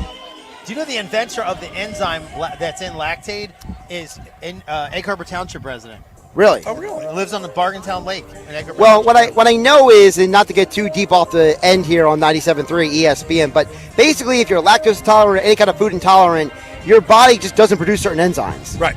So digest it. Yep. I take it every day because my body is all kinds of messed up. Yeah. So And if you can't eat dairy, I wouldn't wish this on my worst enemy, and I'm lactose intolerant, right? My son Brooks, I hope he's not it, because he even breastfeeding, he throws up a lot. So I'm like, I hope he didn't get lactose intolerance. It is a torturous thing. well, now that you took that pill, Dave, now grab a piece. Yeah, now I'm gonna try. Yeah, try it out. Yeah, So now grab another bite there, PJ. Yeah, of no, course. this is good, man. I'm telling you, this is good pizza. Nick, you guys would never let me hear the end of that. Don't eat all my meat lovers over there, guys. Jeez. It's good. It's good pizza. It is. Thanks to Zia Nicola for sponsoring us here at Connor Barwood's Make the World Better Pickleball Foundation tournament. Of course, they have the after party. They're doing raffles or doing all kinds of giveaways over there, raising money for the Make the World Better Foundation. We are down here in Sea Isle City. We also want to thank so much Sea Isle City Spiked Iced Tea. They got the banner over our heads, keeping us, sheltered throughout the entire day. Because, woo, let me tell you, it went from moderate to hot real quick. So, Sea Isle Spiked Iced Tea Vodka, of course, it's available in 8 packs, 2 of each flavor.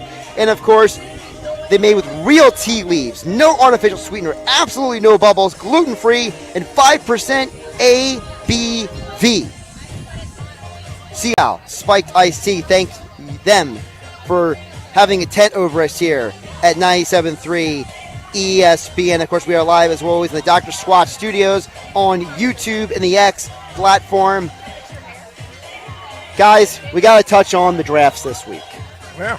Okay, because while Klemic gets to enjoy that pizza over there, PJ and Nick, let me ask you guys. I said it earlier with Billy Schweim on 97.3 ESPN, The Locker Room.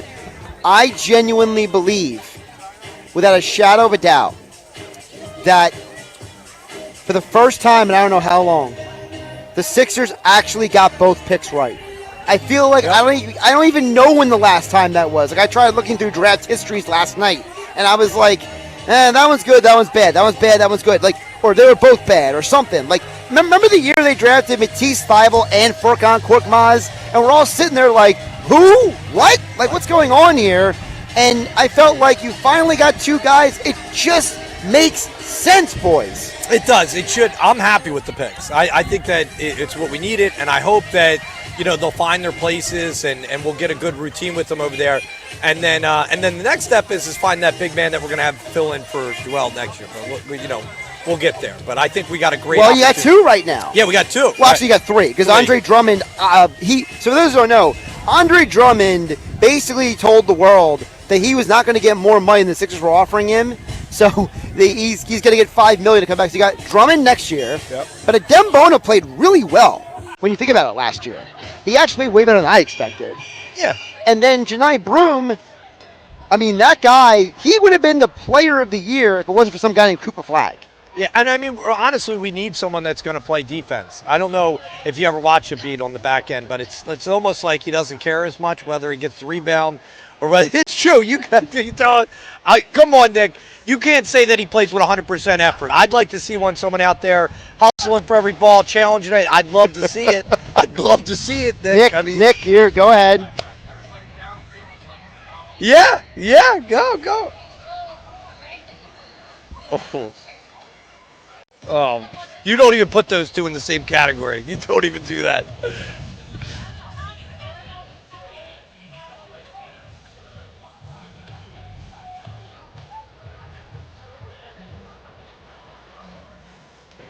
Yeah.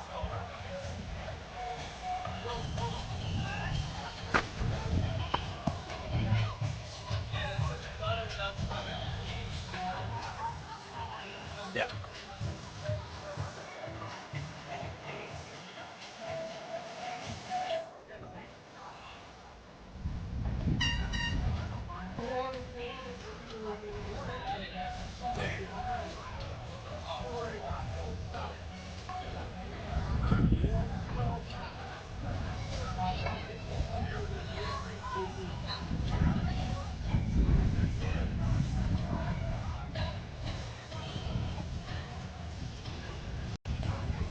Well, part of the reason why he said that. Part of the reason why he said that is because Janai Broom led the SEC in blocks. Oh, yeah. Yeah. No offense to Chuck. The round mound to rebound, he wasn't blocking a lot of shots. Right. So you get a guy in Janai Broom. Can you imagine a back line with him and anybody next to him? And now, yeah, go ahead.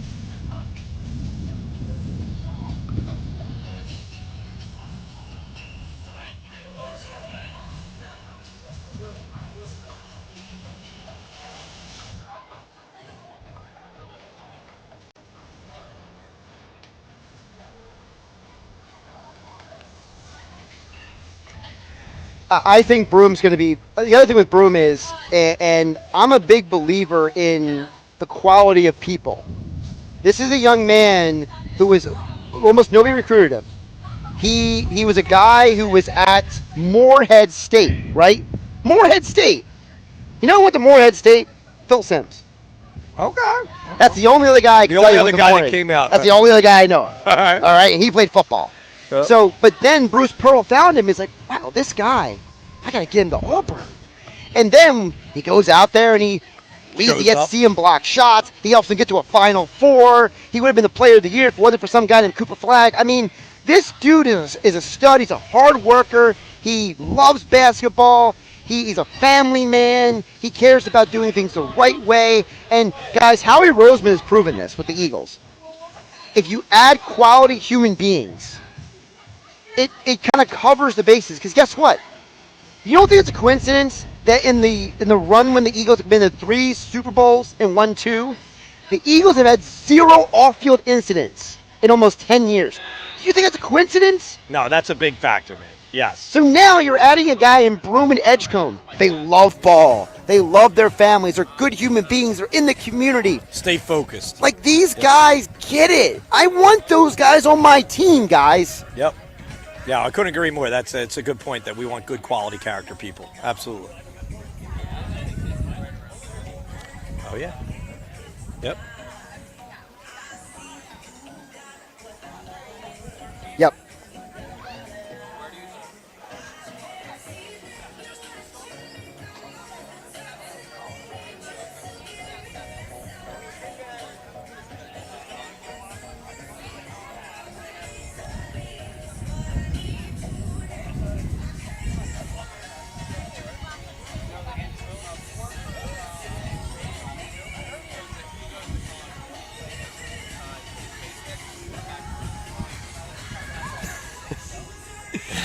He's Nick Earnshaw. I'm Josh Hennig along with BJ Corda. Of course, we are down here. Connor Parr was Make the World Better Pickleball Tournament. Dave Klemic's helping Billy Schwein break down all of his banners.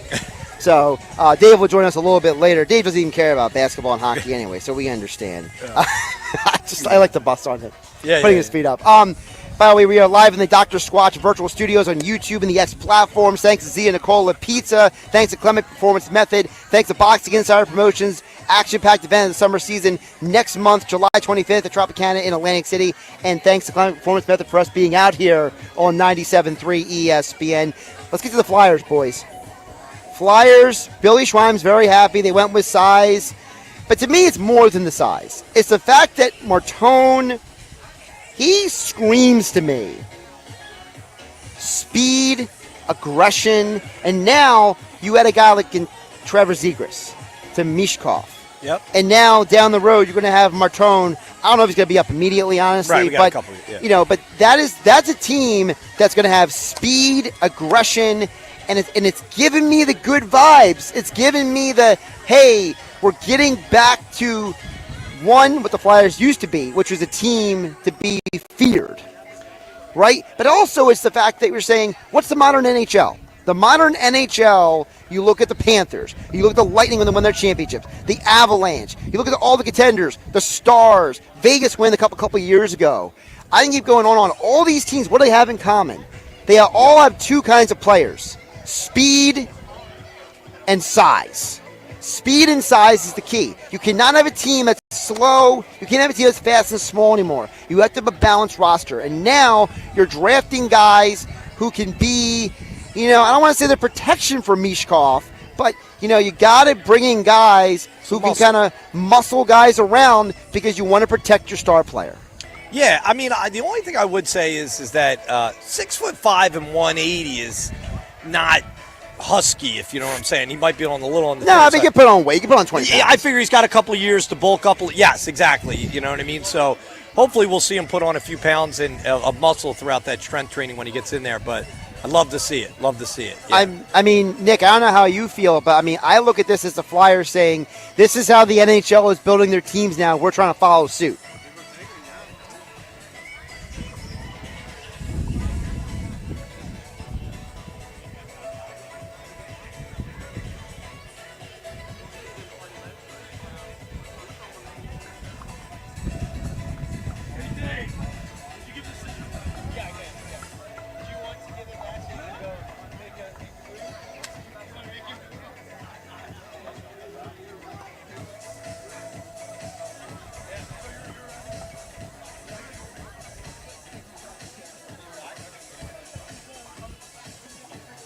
That was surprising.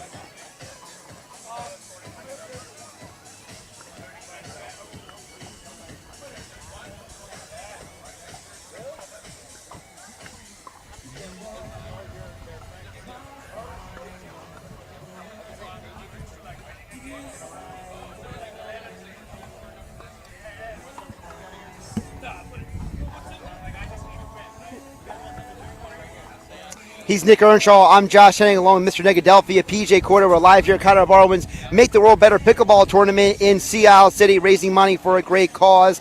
We can see the pickleball actually going across the street from me and PJ. Now, the problem, PJ, is that the fencing kind of blurs some of the action, so we're not getting a good scouting report from where we're sitting on the competition. No, this is true. We can't see him that well. I do have a buddy in there that I think sandbagged a little bit. He sandbags in golf too. Oh, yeah? Yeah. And so Mark Novasak is in there. He went into the amateur division. I don't know that he's an amateur, okay? Guy plays once or twice a week, so I don't know what you consider that for the tournament. I know it's charity, but if he ends up winning, I think we should give a little shunning there for him. You know what I mean? You know? Well, what's interesting is last year the advanced division was won by a couple former Eagles. Jake Elliott, right? Jake Elliott and Bo Allen. Now, I have not seen the full register of who is playing and who's not today, but I got to tell you, if Jake's playing again, he's good, huh? He's really good. Okay. But we'll see what happens here at the Make the World Better Pickleball Tournament in Sea Isle City. Of course, we are live hanging with Hennig here on 97.3 ESPN FM, the 97.3 ESPN mobile app powered by First Bank of Sea Isle. And we are live at the Dr. Squatch virtual studios on the X and YouTube platforms. Of course, don't forget you can text it at 609-403-0973, your DMs. Of course, through the 97.3 ESPN mobile app. Of course, you can message us on the YouTube as well. Nick, before we go to the YouTube, I got to ask you really quick. When you think about everything that's going on, right, with the Sixers and the Flyers, as of June 28th, do you have more hope, less hope? What kind of hope do you have? Both teams.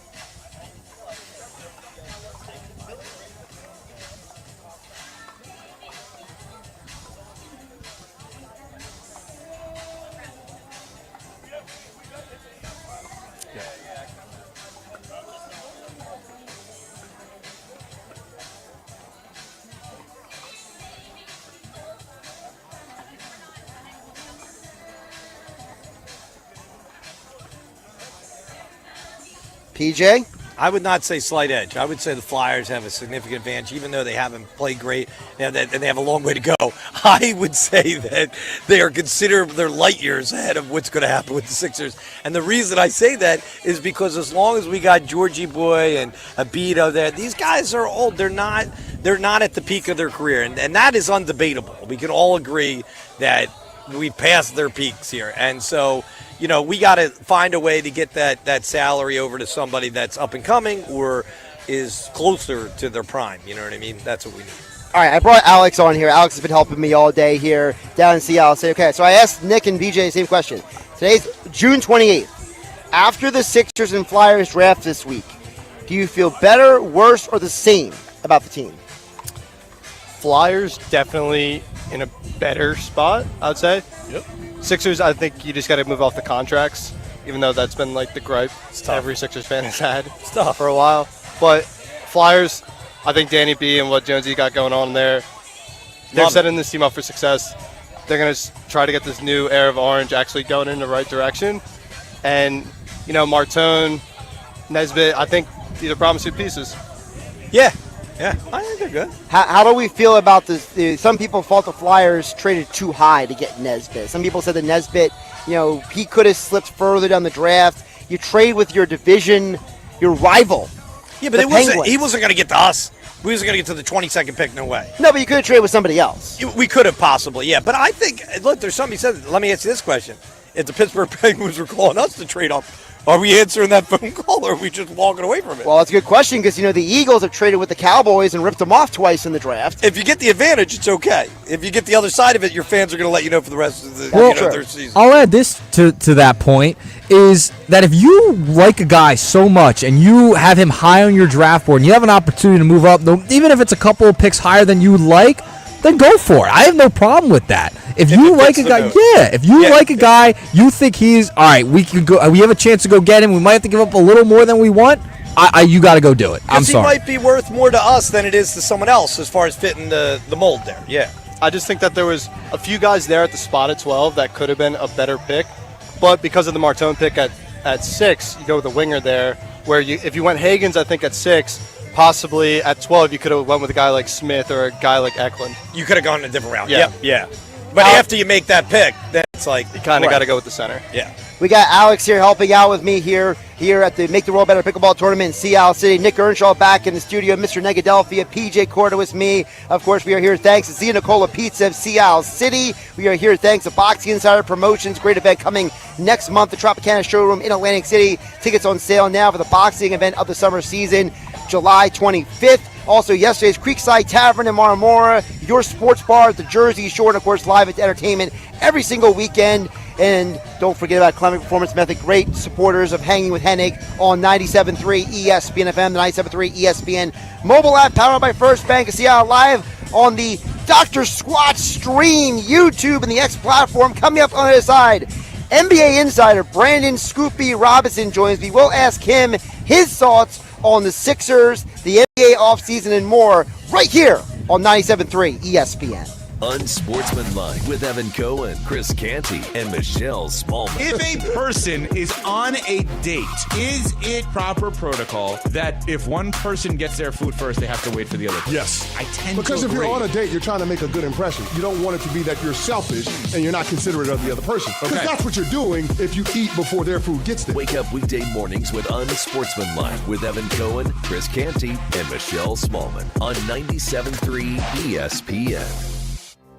Your go-to spot at the Jersey Shore to watch sports is also the Can't Miss Summertime Hangout for live music and great times in South Jersey. Yesterday's Creekside Tavern on Roosevelt Boulevard in Marmora features The Yard, with an outside bar, TVs, and live music on stage every weekend. So bring your friends to cheer on your favorite team, watch the sunset on the back deck, and make new summer memories in The Yard. You can do it all at yesterday's Creekside Tavern in Marmora. Follow them on Facebook and Instagram to learn about upcoming events and specials all summer long at yesterday's Creekside Tavern in Marmora. Lowe's knows July 4th savings are worth celebrating. Right now, get up to 40% off select major appliances and get an additional 10% off 2 or more select major appliances. Plus, get 3 Scott's Naturescapes 1.5 cubic foot mulch bags for just $10. These deals are coming in hot. Lowe's, we help, you save. Valid through 7/9. Selection varies by location. While supplies last. See Lowe's.com for more details. Excludes Alaska and Hawaii. Town Square Media has teamed up with Seize the Deal for incredible offers from some fantastic local restaurants. Get these great deals today. Get a $50 gift card for just $25 at the Ravioli House or Tennessee Avenue Beer Hall. Get these great deals right now at seizethedeal.com. Don't wait any longer. Chances are these deals will sell quickly. For more info on these great deals, go to seizethedeal.com. SeizeTheDeal.com. What? All the budget has to be used now? And we can use all the media buy? Javier's marketing firm just got its dream funding. Okay, ideas. Bobbleheads? No. T-shirt cannon? I seriously need some help here. He needs to find marketing managers who are worth every dollar. I need Indeed.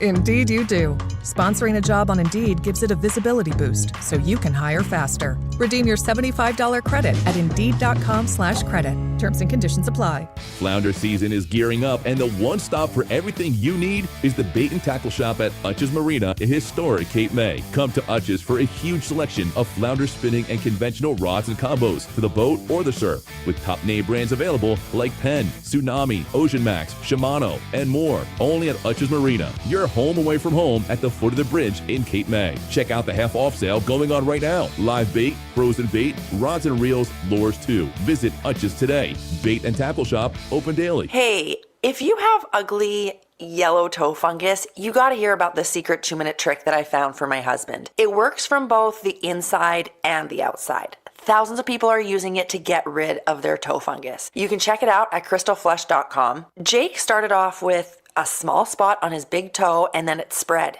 and got really bad. His toes were nasty. It was so embarrassing. He was afraid to take his socks off. He hid his yellow and crumbly toes from everyone. He tried everything to get rid of it. Nothing helped. And then we found crystalflush.com. It was the only thing that worked. In just a few weeks, his toes looked amazing. He's now walking around barefoot again. You guys need to try this. I'm telling you, this stuff is different. It's not sold in stores, but go check it out at crystalflush.com. They'll even let you try it risk-free so you have nothing to lose. But whatever you do, don't let it get worse. You don't have to live with this anymore. Go check it out now. Just click over to crystalflush.com.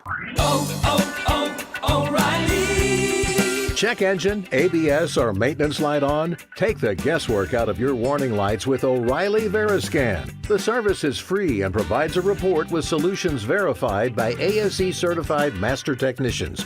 And if you need help, we could recommend a shop for you. Ask for O'Reilly Veriscan today. O'Reilly Auto Parts. Looking for the ultimate sports bar experience? Welcome to Ventnor Social, Down Beach's newest upscale sports bar. Watch every play on 27 big screen TVs with a state-of-the-art sound system that puts you right in the action. Grab a cold drink, savor American eats and fresh seafood, and don't miss their unbeatable lunch, happy hour, and dinner specials. Enjoy live music on the open-air deck, an arcade for the family downstairs, and video games that will level up your night. Ventnor Social on Ventnor Avenue. Visit their Facebook page for up-to-date info and specials. You're hanging with Josh Hennig on 97.3 ESPN FM. People will come, Ray. And on the 97.3 ESPN mobile app, powered by First Bank of Sea Isle City. People will most definitely come. Streaming live on YouTube, Instagram, and the X platform. Dave Klemic's abandoning us. Yeah. See ya. Dave Klemic, he's too busy being a family man to hang with Hennig anymore on 97.3. No, we love Dave. Klemic Performance Method, great sponsor here on 97.3 ESPN's Hanging with Hennig. I still got Mr. Negadelphia, PJ Corda, Alex still helping me out here. Shout out to Zia Nicola, one of our presenting sponsors.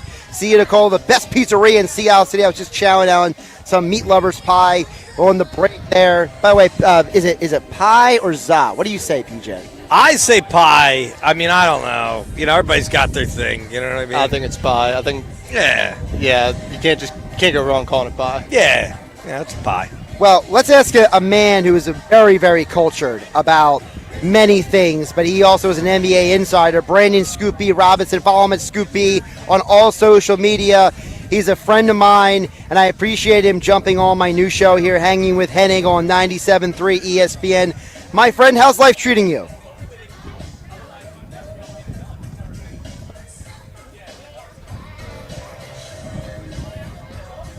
Hey, what's up, man? Glad to have you on.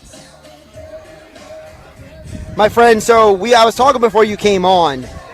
I can't remember the last time the Sixers had a draft where I walked away. I was like, they nailed both picks. Like, you go year by year and you're like, that's good, that's okay, that's not great, that's good. Like, this time it felt like they was just like, big win, both picks. What was your perspective on the Sixers? Because there's a lot of speculation that Morey could have traded those picks, and he sat and picked instead.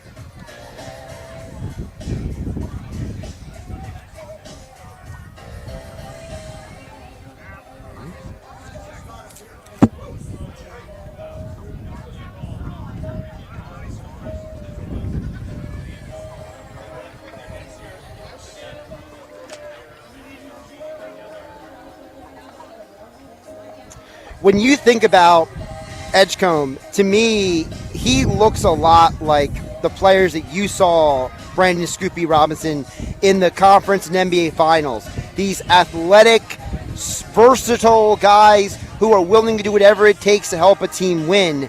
Is that a fair way to describe him, that this is a guy who kind of fits the mold of what we saw from teams like the OKC Thunder and the Indiana Pacers?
And I also, to me, it's more than just because Broom's a man of faith, but Janai Broom, I mean, this guy worked his tail off. Moorhead State. I mean, who the heck goes to Moorhead State aside from Phil Simms and becomes a professional athlete? And then it's like, then he goes to Auburn. He could have been the player of the year if it wasn't for some guy named Cooper Flagg, right? So I love the Broom edition because it's also a quality human being you're adding to the team. And let's be realistic. You look at the OKC Thunder, the brotherhood, the Indiana Pacers, the brotherhood. Like, having a good locker room really matters in the NBA, right?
Talking with NBA insider Brandon Scoopy Robinson, joining us here in the Dr. Squatch virtual studios on 97.3 ESPN. Josh Hennig along with Mr. Negadelphia, PJ Corda. I got Alex helping me here on site, and of course Nick Earnshaw back in the studios, 97.3 ESPN. You mentioned the OKC Thunder. How long do you think that team can keep doing it? Because I know they're young, I know they're talented, but I feel like didn't we say the same thing about the Bucks? Didn't we say the same thing about the Nuggets? And look where both of those teams are. They don't have the same head coaches they had a few years ago.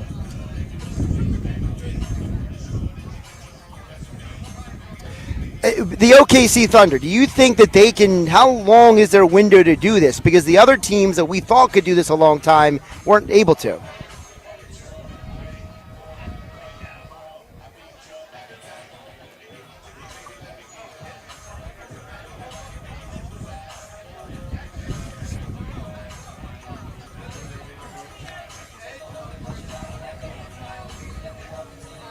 Yeah, if they don't lose, that's what I was going to say. If they don't keep them, you know what I mean? That's really going to be the big factor if they can keep all those players together.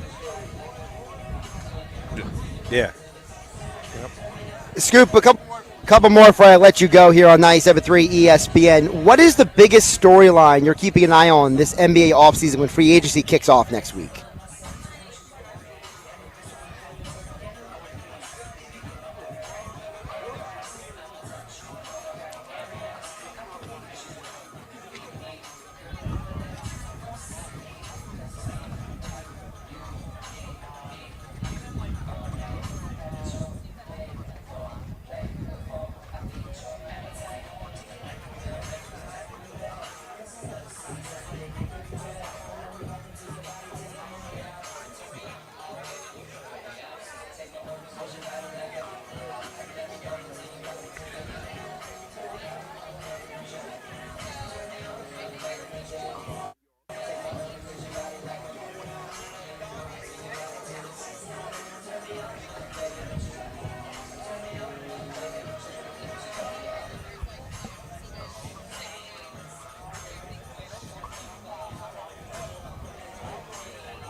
All right, before I let you go, because I presented you also as a man of culture. You've been around a lot of the New York, Philadelphia, New Jersey environments. Is it a pizza pie? Do you call it za? What do you refer to pizza as? Yeah.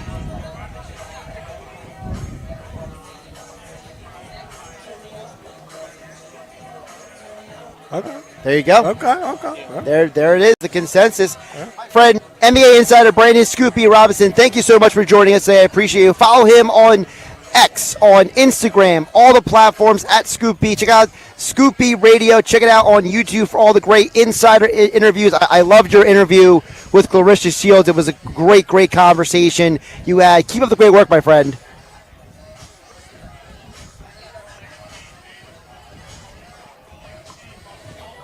Absolutely. Josh Hennig over here at Connor Barnes Make the World Better Pickleball Tournament in Sea Isle City here on 97.3 ESPN alongside Mr. Negadelphia, PJ Corda. I got Alex helping me here on site. Nick Earnshaw back in the 97.3 ESPN studios. Coming up, we will get to the next group of what-ifs in Philly sports history. We'll check in on the text board at 609-403-0973. And, of course, we are live on the Dr. Squatch virtual stream on the X and YouTube platforms. For 23 years, we've helped athletes at all levels at Klemic Performance Method, from youth to pros, increase maximum velocity, acceleration, vertical leaps, and general physical preparedness. We offer youth, high school, and pro college classes. Our proven results have earned national recognition from NFL coaches, sponsors, and a feature on ESPN Radio's Sports Science segment. You can contact me directly at 609-742-6190, or as always, visit us on our website, KlemicPerformanceMethod.com.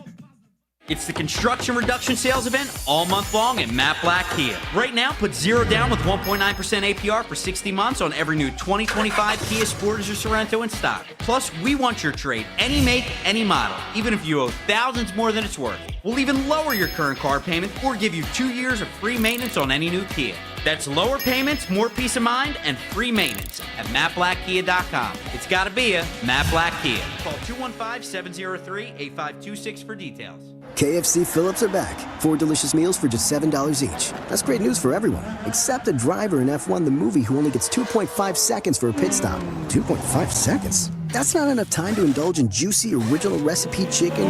Oh, and he's gone.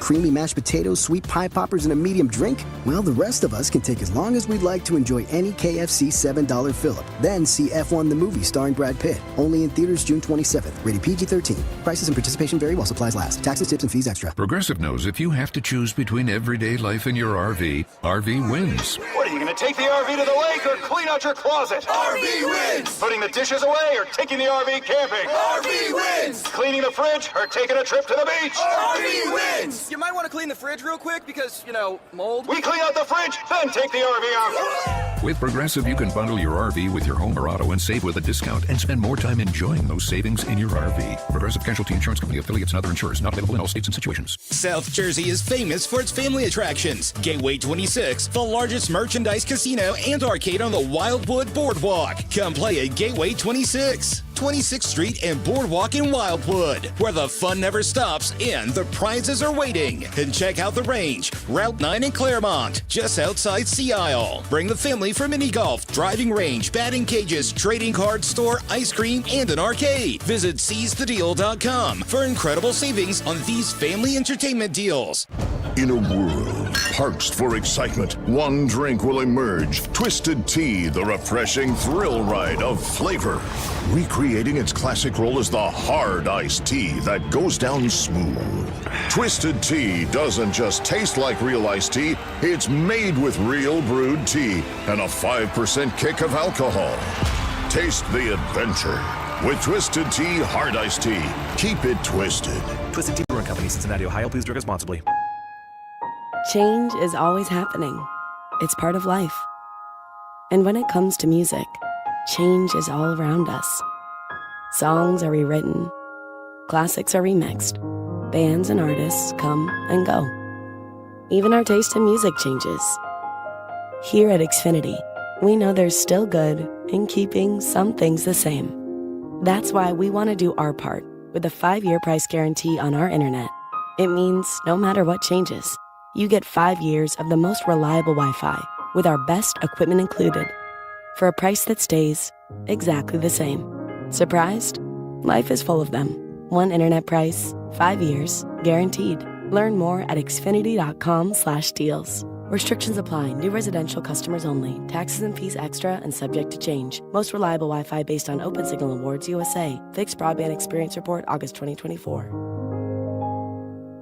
4th of July savings are here at the Home Depot with up to 40% off, plus up to an extra $600 off select appliances with free delivery like GE Profile. Simplify your routine with GE Profile appliances. From refrigerators with autofill pitchers and multiple dispensing options to all-in-one washer-dryer combos that can wash and dry a full load in under 2 hours. Shop 4th of July savings on top brand appliances now at the Home Depot. Free delivery on appliance purchases of $396 or more. Offer valid June 18th through July 9th. U.S. only. See store or online for details. Town Square Media has teamed up with Seize the Deal for incredible offers from some fantastic local restaurants. Get these great deals today. Get a $50 gift card for just $25 at the Ravioli House or Tennessee Avenue Beer Hall. Get these great deals right now at seizethedeal.com. Don't wait any longer. Chances are these deals will sell quickly. For more info on these great deals, go to seizethedeal.com.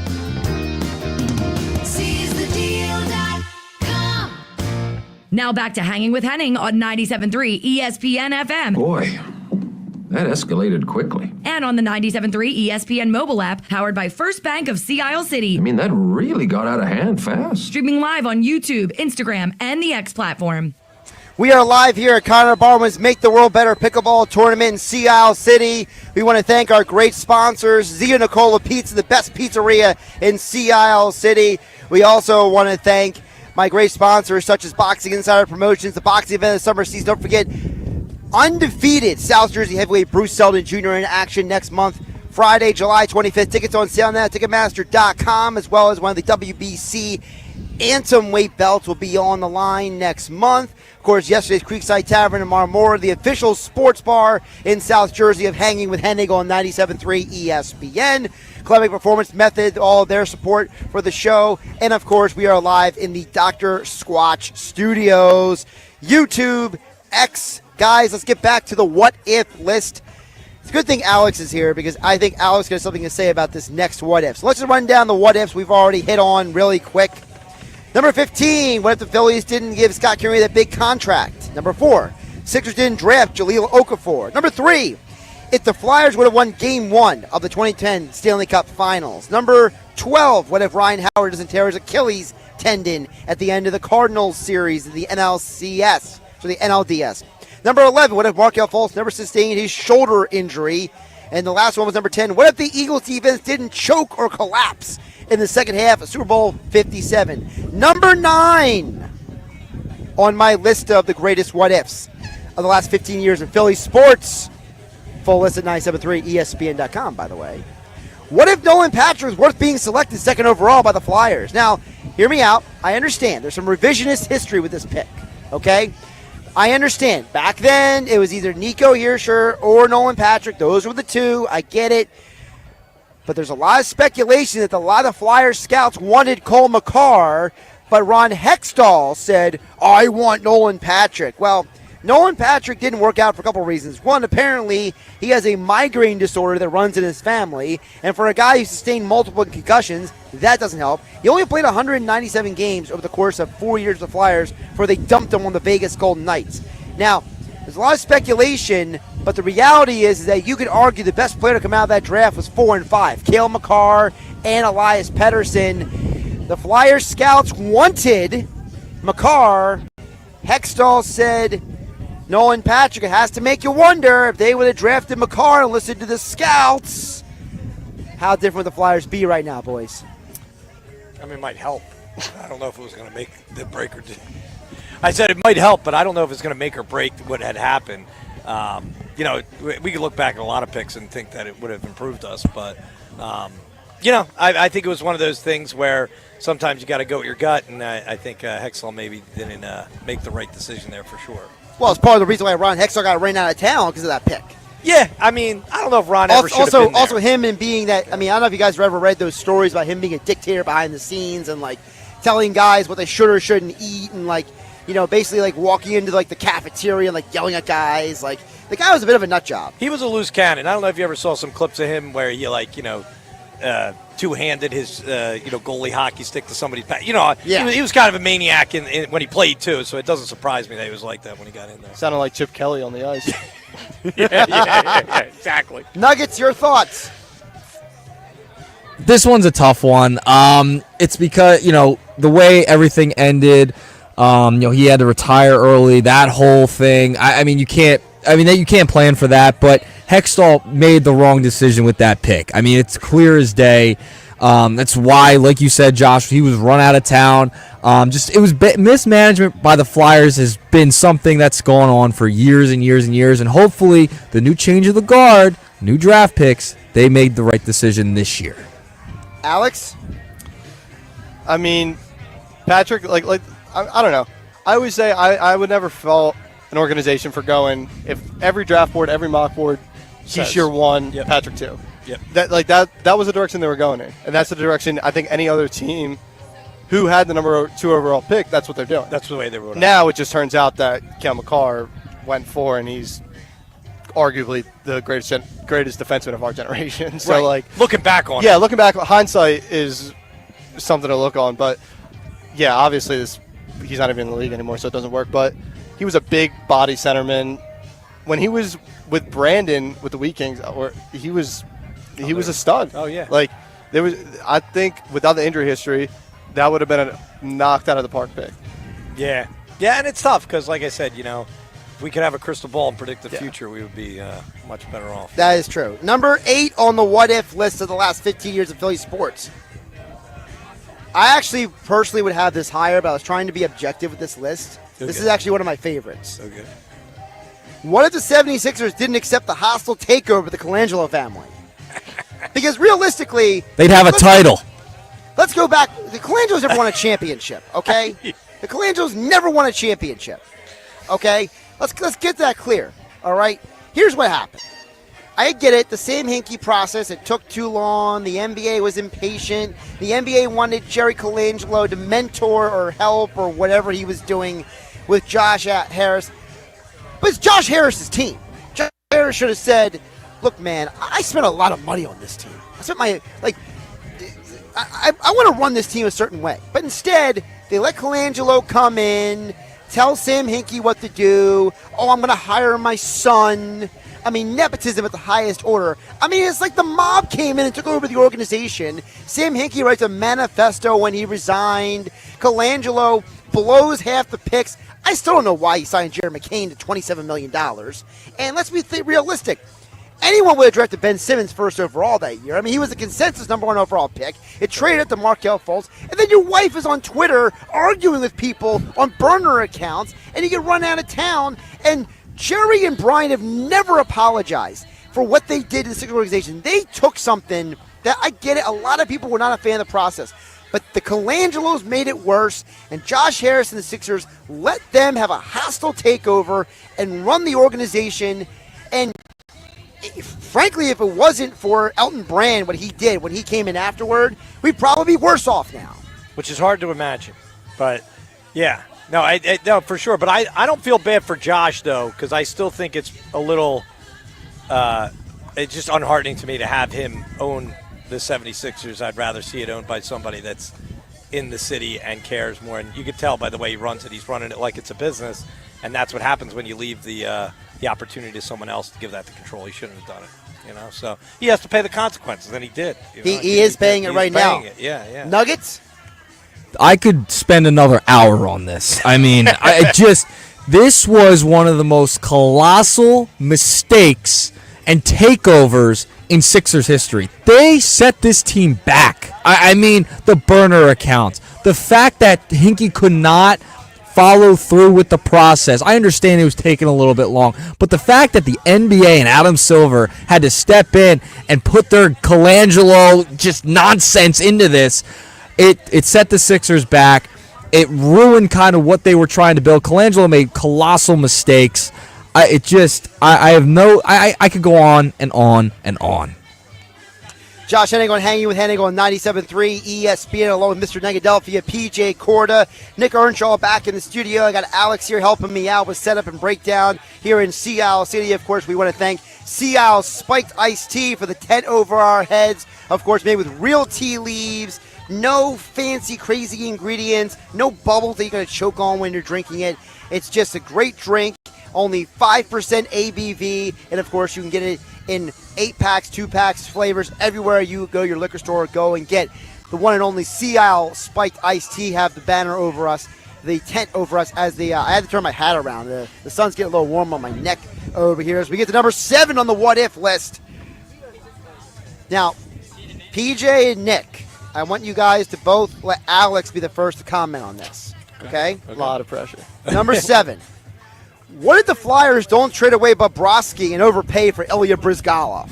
To me, this is one of the seminal moments because Bob is going to go into the Hall of Fame. The guy's got multiple championships, multiple Vezas, multiple All-Stars, but they all came outside of Philadelphia. The guy was only 22 and 23 years old, and you dumped him for a guy who said he got lost in the woods? I mean, what is going on? I mean, the Flyers, like, this is one of the dumbest moves they've ever made, in my opinion. You just should have kept the guy. I mean, you stuck with Hextall in the 80s when he was Rocky. You stuck in the 90s with all kinds of randos. I mean, Brian Boucher played with the organization 3 different times. They were so desperate for goaltending. You finally have a talented young goaltender, and you said, we'll move on. And by the way, the picks that they got in the trade for him, I mean, what? They didn't turn into anything. Taylor Lear, I think, played 27 games with the Flyers. I mean, they didn't get anybody of consequence. You know, Bobrovsky's down there winning championships. By the way, the other pick, you know who the other pick was? Anthony Stolarz. You know who the backup goaltender was for the Florida Panthers 2 years ago when they won the championship behind Bobrovsky? Anthony Stolarz. The Flyers' management of goaltending is so bad. They just should have kept Bobrovsky. Alex. Remember how just soon before Flyers had a goalie factory, it seemed as though? Yep. Something like that. Yeah, something like that. But even, I feel like Bob has always been one of the best in the league, obviously, but even in his time in Columbus, he wasn't what he is now. No. I think Bob has really turned it up since he's headed down to Florida. He was certainly better than Steve Mason. Well, 100%. Well, Mason had promise coming from Winnipeg. Well, remember, Mason left Columbus because Columbus got Bobrovsky. Right. And then he went to Winnipeg, and then he ended up in Philadelphia. And look, I get it. Mason was solid. I think he still has the most shutouts of any goaltender of the last decade, not named, what's his name? Sam Ersson. It's Ersson and Mason have the most shutouts of any Flyers goaltender the last 10 years. But still, you could have kept Bobrovsky. There was no reason to trade him. There was no reason to. By the way, I think next year is the final year they're done paying Bobrovsky's salary. That is great. Because he got a Bobby Bonilla contract where he's paid out over time after he's no longer playing. Nuggets, go ahead. Yeah, I brought this up on Nuggets after the Stanley Cup, after they won the Stanley Cup, and yeah, this was a colossal mistake because you bring in Bryzgalov. He may be one of the most disappointing signings in Philadelphia sports history, no doubt about it. And, he's turned it up later in his career, but they just gave him no time to develop. I mean, he was so young at that time, and I'm with you, Josh. There was no reason to get rid of him. I understand you're trying to win now. You go out, get Bryzgalov. He was very disappointing, but there was no reason to just, send him off. You got to let guys develop, and we just don't have patience in professional sports as much anymore to let guys develop. Some guys are late bloomers, and Bobrovsky's one of them. All right, guys, let's squeeze in number 6 before we run out of real estate in this hour. Hanging with Hennig, 12 to 3 p.m. every Saturday on 97.3 ESPN, streaming live on the X and YouTube platforms at Josh Hennig in the Dr. Squatch virtual studios. Number 6. What if the Sixers never acquired Andrew Bynum? Now, hear me out. I get it. Bynum, he was a 2-time NBA champion. He was an all-star. He was coming into his prime, 24 years old. But the Sixers, they were so intent on getting rid of Iguodala that they just were like, oh, you're a big young player. Let's bring you in. Never thinking, is there maybe a reason why the Lakers get rid of this guy? Yeah, why? Is there maybe a reason why the Lakers are willing to give up on a 24-year-old, two-time NBA champion and replace him with a guy who's almost a decade older than him in Dwight Howard? You know what's interesting about this? We should take a page out of their book because we never trade players at that point. Right. We always are either hoping they're going to recover or whatever, whatever the story is. But they played that very well, right? He looks good on paper. He could be a good fit. And if a team needed someone like that to get that boost, it was a great opportunity to trade him. And we definitely took the bait there, and that wasn't great. And by the way, let's not forget, that was a 4-team trade. So Dwight Howard went to the Lakers, Iguodala went to the Nuggets, Bynum went to the Sixers, and somewhere in all this, the rights to Nikola Vucevic went to Orlando. It was a crazy trade. Mess, yeah. But, you're telling me that Iguodala, you could have traded Iguodala and gotten somebody else? You're telling me it had to be Bynum, Nick Earnshaw? Yeah, I bought an Andrew Bynum jersey. I still have it. I was one of those. God. Yeah, I remember. I was 11 years old. I had no idea. You committed early, Nick. I committed as soon as they made the trade, and this was brutal because but if you didn't make this trade, you're not really starting the process. Remember, the Sixers got Bynum, and they got Jason Richardson in this trade, who was a processor through those years. How can we forget the Jason Richardson years? NBA dunk champion. Yeah, and the Nuggets got Iguodala. Eventually goes to Golden State. I remember, didn't the Sixers give up Mo Harkless too? Wasn't that their first-round pick in that year? The rights to Mo Harkless. Yeah, so that massive trade, massive disappointment, and hey, at least we ended up with Joel Embiid. I don't care what you say, Negadelphia. He's a better center than Andrew Bynum. I'm just saying, if they didn't acquire Bynum, there's no Hinkie, there's no Embiid, there's none of that happens. A lot of good things could have happened then. Could have, yeah. All right, we got 5 more what-ifs to get into the next hour. Coming up still on 97.3 ESPN, we got Nick Earnshaw back in the studio, Mr. Negadelphia, PJ Corda on site. Alex is helping me out here as we are in Sea Isle City for the Make the World Better Pickleball Tournament. Connor Barwin's great organization. We want to thank our great sponsors, Zia Nicola Pizza, the best pizzeria in Sea Isle City. Promotions boxing event of the summer season. Tickets on sale now at Ticketmaster.com. Tropicana, July 25th.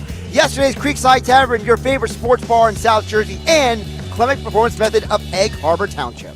Listen up. The soap you shower with, it's you probably haven't even questioned what bar of soap you lather up with. Let's face it, most guys don't.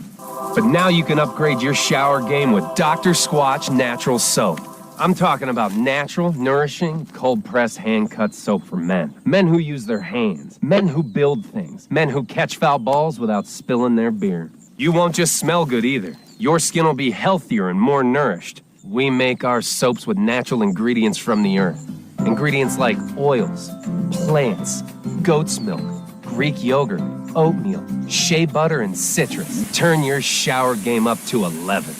Get ready to step out of the shower feeling alive. Hey, this is Josh Hennig. Go to my social media and click my exclusive Dr. Squatch link for your chance to save $10 off your next order of great natural soap, deodorant, and much more. Only with Dr. Squatch.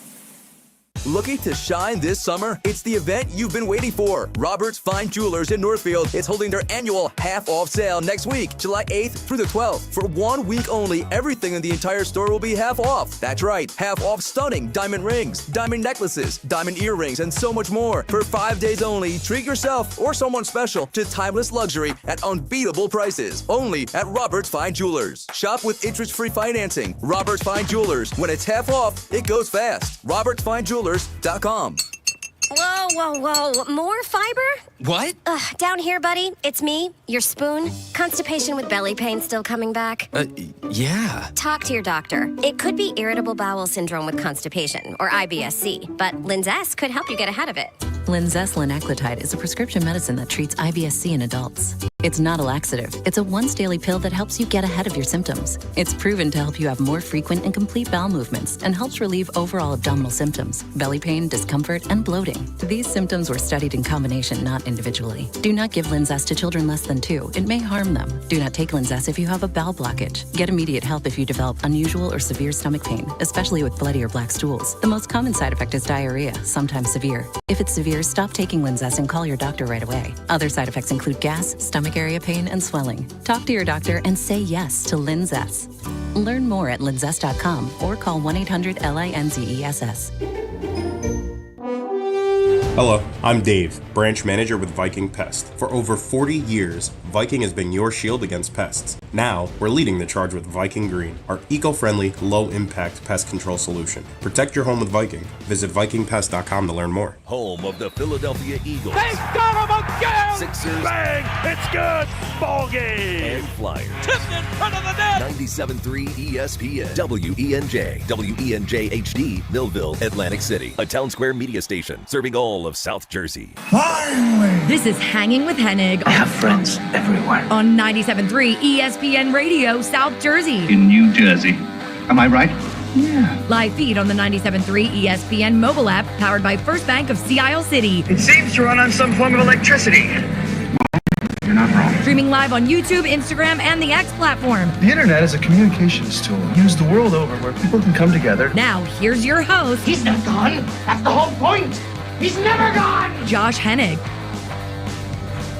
We are still live in Sea Isle City on 97.3 ESPN FM, the 97.3 ESPN mobile app powered by First Bank of Sea Isle City. Streaming live on my YouTube and X platforms at Josh Hennig. Mr. Negadelphia, PJ Corda hanging out. I got Alex hanging out with me on site. Nick Earnshaw back in the studio. Kevin Durso coming up in about 20 minutes from now. Well, 2:25 he'll be jumping on as the Flyers. 2 big draft picks in the first round. They got a plethora of picks today. But we got to get to the Phillies news that just dropped. All right? Oh, boy. So, Nick Earnshaw has brought this to my attention. So, apparently Rob Thompson spoke to the media about 20 minutes ago. Rob Thompson was asked about the Max Kepler comments. Situation. Now, for those who haven't heard, Max Kepler told the Athletics' Matt Gelb that it's hard to get in a rhythm if you're not playing every day. Right. Now, Max Kepler, who has played poorly this year, went on to say, yeah, I was promised I'd be the starting left fielder. Now, I have been unable to find anywhere where Dave Dombrowski said that he would be the starting left fielder. But Kepler is claiming it, so it's a he said kind of thing. So now, Rob Thompson was asked about the Max Kepler complaint today. Nick Earnshaw, play the audio.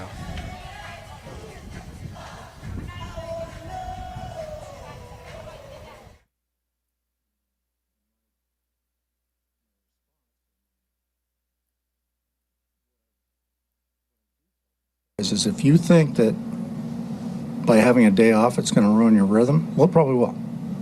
It probably will. So you gotta figure that out and keep working and keep grinding and trust your ability. Hey, I trust Max. I really do. He's started 60 games for us, so I kind of consider that a starter myself. But yeah, I see where the frustration is, But because these guys want to play, and that's a good thing. Well, I think a lot of our guys are going through the trying to do too much thing right now. But I think when Max uses the entire field, when his target is towards left center, he's really good. He's really good. And when he gets a little pull conscious, that's when he gets into smothering balls. Before, by the way. But yeah, I'm expecting him to have a big second half. See, the big key to that quote is what he said earlier. And this rewinds back to around 11:54 here on 97.3 ESPN. The locker room with Billy Schweim. It was Mr. Negadelphia, me, Dave Klemic, and Billy Schweim all sitting here at the table under the Sea Isle Spiked Iced Tea tent here in Sea Isle City at the Make the World Better Pickleball Tournament, where I said self-fulfilling prophecies. Did I not say that? Did I not bring it up? Literally, Rob Thompson said, well, if you believe it's going to be a problem, then it's probably going to be a problem. He says, as far as I'm concerned, you're a starting player because you played the majority of the games this year. Now remember, Rob Thompson's been around baseball longer than Max Kepler's been alive. Yeah. Okay? So, now Rob Thompson, I'll give him credit. He did a nice job of salvaging at the end. Oh, Max is a good player. I trust him. He can, when he works the whole field, he really tried to wheel that back in.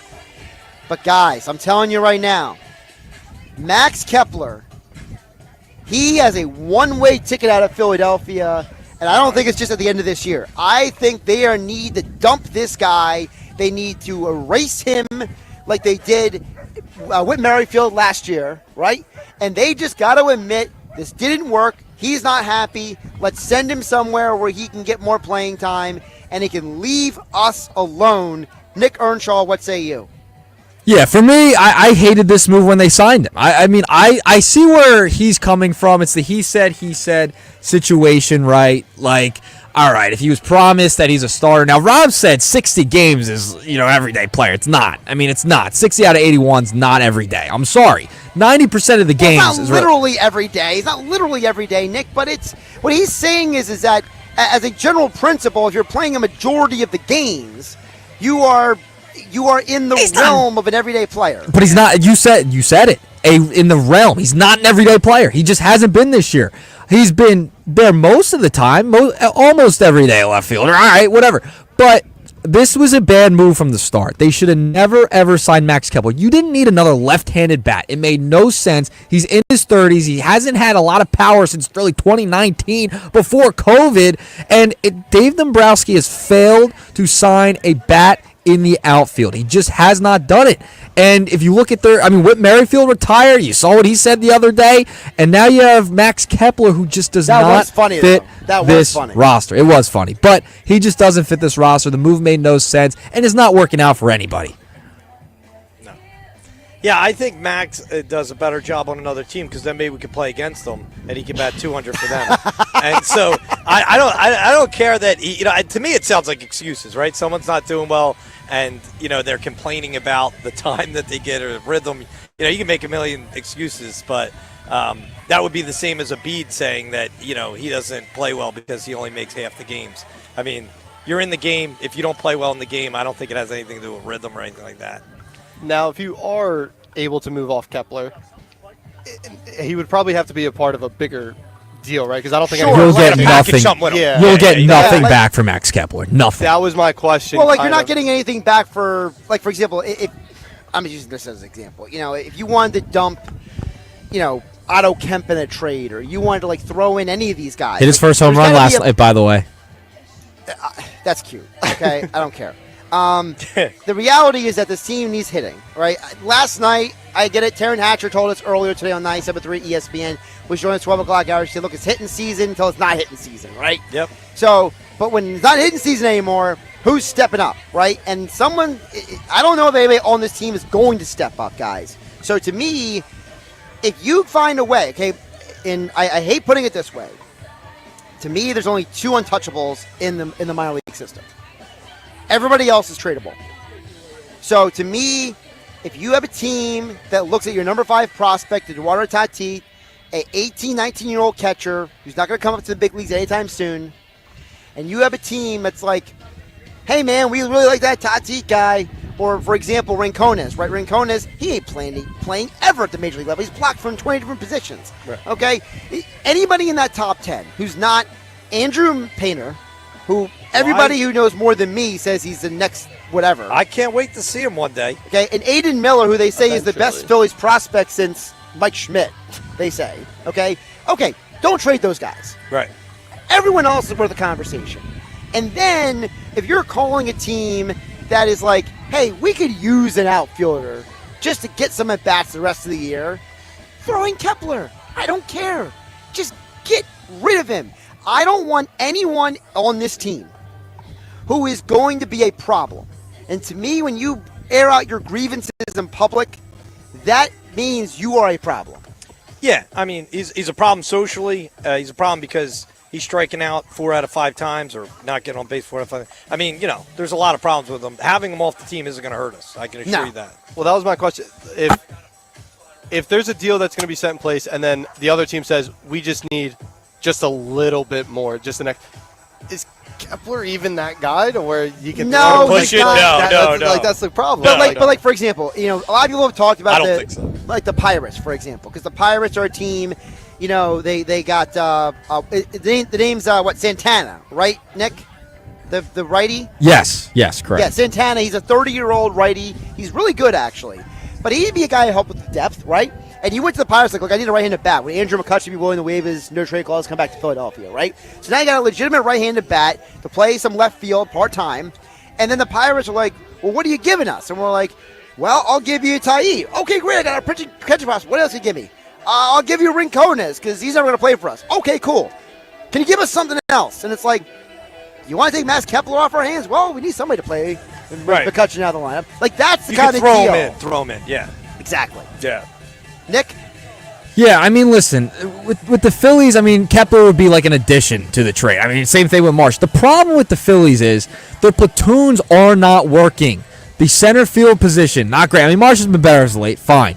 But left field, I mean, you don't even have another right-handed option there either. So your platoons just stink. They just stink. Rojas is not great. Marsh, not great, even though he's been better as of late. Kepler, not getting it done. You have minor leaguers playing in left field as well. The platoons are just not good enough. It's that simple at this point. And you need someone that can hit out in the outfield. This problem started when they let Rhys Hoskins walk, and I will die on that hill because they moved Harper to first, and he's been a great first baseman. But the roster construction has not been the same, and they have failed time and time again to address that problem. Yeah. Yep. I agree with you, Nick. It's so sad because how long has this been a problem that we've been just a problem. reiterating? Yeah, it's the same thing every year. We're saying the same things over and over again, and they're just not going to. They just haven't been addressed. Well, it's because you have a guy in baseball operations who's an egomaniac who thinks he knows everything, and he won't ever admit he does anything wrong. He'd rather tell us that we have too many all-stars and that, hey, we got a lot of talent on this team. No one said you didn't have talent on the team, Dombrowski. The point is, how can you make a team better? You don't make the team like his still big, have improvements. Think about it. His big offseason additions: Jose Luzardo, Max Kepler. So you made his strength stronger. Okay, fine. And you added a left-handed bat to a team that already has 20 left-handed bats. Like, how did you think that was a good idea when your superstar Bryce Harper literally said, hey, if you get Pete Alonso, I'll move off of first base. Like, he was willing to work with that and get. Can you imagine Pete Alonso in this lineup? And no offense to Hoskins, as you pointed out, Nick Earnshaw, but Pete Alonso's a much better player than Hoskins. I agree. So if you could have just plugged Alonso in the lineup this year, the team would be. Well, that was my point with Hoskins, though. You had the right-handed bat. I know he's an awful first baseman. I'm not saying that, but the roster construction of your lineup was hurt by that. I'm sorry, it just was, and you have failed to replace that right-handed power bat in your lineup. Now, the macro picture of this. Hold on, don't. No, Dave Dombrowski. You have failed this city. Oh, yeah, well, that is true. Well, we'll see if we can play that after the trade deadline in late July. Hopefully not, because hopefully we don't have to play that again. But the macro thing of the whole problem is we see the illusion of the Phillies right now. They're a good baseball team, but they have major flaws that are exposed in the postseason. Very similar to the basketball team. The local basketball team has similar problems. They're great in the regular season usually, and then the problems are magnified in the postseason. It's the same thing with the Phillies. Is it too late now for the Phillies to? Because I believe that the Phillies need a needle mover. Trade deadline's the 31st of July. So, but I'm talking about. I think our assets now just aren't worth anything unless we're willing to give up kind of our future. That's what I'm saying. Yeah. I'm willing to give up anyone but two guys. But was last trade deadline the spot to do it? Because I think we're too late now. Because I think our assets still had some value last deadline. I hear you. The problem is, so John Middleton was on the Philly Show podcast 2 months ago, the Phillies managing partner and owner. He said on the podcast that they gave a ton of offers, and they gave up deals that they didn't want to trade guys. They thought people would bite on them, and nobody wanted to take any of the guys they offered. So basically, he said that him and Dombrowski became indifferent, and that's why they didn't acquire anybody but Austin Hayes last year. So based on that information, if Middleton's telling the truth, if he's telling the truth, right? I don't know. I don't think he's a liar, but if he claims that last year they tried to make trades and nobody would bite, then maybe last year wasn't the year. Hopefully this year is. So if they wouldn't take our assets last year, what does that mean for this deadline now? Well, for example, Eduardo Taí, he is now a more highly ranked prospect this year than last year. Mick Abel's been better.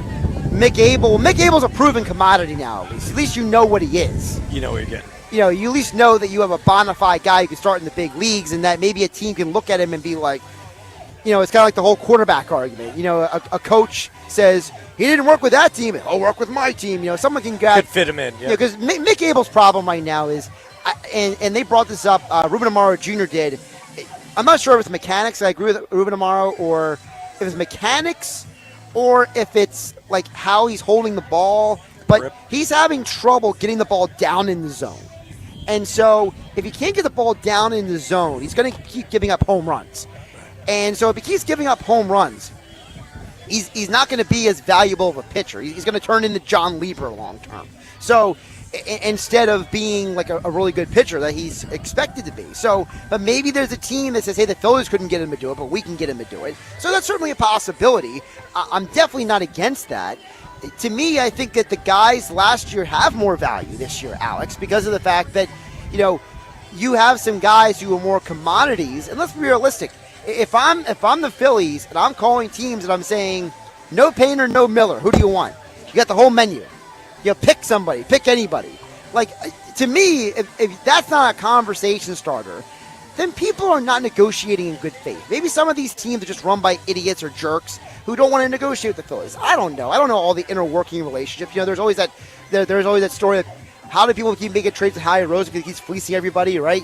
Some people won't take his calls. Like, there was a story apparently during this offseason that Howie called the Jags to make a trade, and the Jags wouldn't take his call. And everyone made the joke online that, the Jags were the team in draft day that Kevin Costner's character took advantage of, the young GM. So, like, the story was that the Jags were like, Howie's not draft daying us. It's like, so, like, there are teams in sports that won't take your call. And, maybe Dombrowski, maybe he made somebody mad somewhere along the way and they won't take his call. But at some point, it's like, PJ, if I'm offering you the menu, just give me something. Yeah, you got to work out something, yeah. We're here live at Connor Barwin's Make the World Better Pickleball Tournament, of course, raising money for the Make the World Better Foundation. The after party will be at Dockside on Polk Road here in Sea Isle City. Of course, we are under the Sea Isle Spiked Iced Tea tent, of course, made with real tea leaves, natural cane sugar, only 5% ABV, no bubbles to make it choke when you're drinking your drink. And it's all great drinks for the summertime. So thanks to Sea Isle Spiked Iced Tea for having the tent over our heads today. Also thank out to my great sponsor for sending us lunch. Sia Nicola Pizza, the best pizzeria in Sea Isle City on the boardwalk. 43rd in the boardwalk in Sea Isle City, of course. And don't forget, coming up, we got some more Flyers talk. Kevin Durso, our Flyers insider from 97.3 ESPN.com. He will be joining us. And when you are watching Sports South Jersey, go to my friends over at yesterday's Creekside Tavern in Marmora. Of course, they are where you want to be for all your Phillies, Eagles, Sixers, and Flyers games. They have the audio on for the games in the bar. And outside, the yard is where you go for live music every weekend. Great entertainment, great times at yesterday's Creekside Tavern in Marmora. As promised, coming up, we'll take a break from the Phillies conversation. The Flyers made 2 big draft picks yesterday. What does it mean? How do we measure these players? What is a legitimate takeaway from the last 2 days for the Philadelphia Flyers? We will ask our Flyers insider Kevin Durso next when he joins us on 97.3 ESPN FM, the 97.3 ESPN mobile app, powered by First Bank of Seattle. And we are live on my YouTube channel on the X platform at Josh Hennig in the Dr. Squatch virtual studios. Coming up on the next edition of the Sports Bash with Mike Gill. Hey, it's Mike Gill. Coming up on Monday's show, we'll look back at the Phillies weekend down in Atlanta against the Braves. We'll start to look ahead to Sixers free agency, plus all the Eagles news you need during football at 4. We got all that and more. It's all coming up on a great Monday show here on the Sports Bash. The Sports Bash, weekdays from 2 to 6 p.m. on 97.3 ESPN and the free mobile app. Your go-to spot at the Jersey Shore to watch sports is also the Can't Miss Summertime Hangout for live music and great times in South Jersey. Yesterday's Creekside Tavern on Roosevelt Boulevard in Marmora features The Yard, with an outside bar, TVs, and live music on stage every weekend. So bring your friends to cheer on your favorite team, watch the sunset on the back deck, and make new summer memories in The Yard. You can do it all at yesterday's Creekside Tavern in Marmora. Follow them on Facebook and Instagram to learn about upcoming events and specials all summer long at yesterday's Creekside Tavern in Marmora. For 23 years, we've helped athletes at all levels at Klemic Performance Method, from youth to pros, increase maximum velocity, acceleration, vertical leaps, and general physical preparedness. We offer youth, high school, and pro college classes. Our proven results have earned national recognition from NFL coaches, sponsors, and a feature on ESPN Radio's Sports Science segment. You can contact me directly at 609-742-6190, or as always, visit us on our website, KlemicPerformanceMethod.com. Shop 4th of July savings at the Home Depot right now and get up to 40% off, plus up to an extra $600 off select appliances with free delivery, like Samsung. From all-in-one washer dryers to smart refrigerators, upgrade to tech you can trust with Samsung appliances. The Home Depot has what you need to simplify your routine. Don't miss 4th of July appliance savings at the Home Depot. Free delivery on appliance purchases of $396 or more. Offer valid June 18th through July 9th. U.S. only. See store or online for details. Town Square Media has teamed up with Seize the Deal for incredible offers from some fantastic local restaurants. Get these great deals today. Get a $50 gift card for just $25 at the Ravioli House or Tennessee Avenue Beer Hall. Get these great deals right now at seizethedeal.com. Don't wait any longer. Chances are these deals will sell quickly. For more info on these great deals, go to seizethedeal.com. SeizeTheDeal.com. Lowe's knows July 4th savings are worth celebrating. Right now, get up to 40% off select major appliances and get an additional 10% off 2 or more select major appliances. Plus, get 3 Scott's Naturescapes 1.5 cubic foot mulch bags for just $10. These deals are coming in hot. Lowe's, we help, you save. Valid through 7/9. Selection varies by location. While supplies last. See Lowe's.com for more details. Excludes Alaska and Hawaii. Hot weather is here, and if your air conditioning isn't keeping you cool or you're concerned about sky-high electric bills, call Jenkins Plumbing and Heating today. Ask about a new system from American Standard Heating and Air Conditioning or a Mitsubishi ductless system. Take advantage of no-interest financing and generous rebates. Additional offers may be available through your local utility company. A new AC system can save you 25 to 35% on your energy bill. Call 609-641-6262 or visit JenkinsandSons.com. Prescription products require completion of an online medication consultation with an independent healthcare provider through the LifeMD platform and are only available if prescribed. Subscription required. Individual results may vary. Additional restrictions apply at LifeMD.com. Read all warnings before using GLP-1s. Side effects may include a risk of thyroid C-cell tumors. Do not use GLP-1s if you or your family have a history of thyroid cancer. Confused on where to start with weight loss medication? See the lowest prices available with or without insurance for Wegovy, Zepbound, and more at TryLifeMD.com.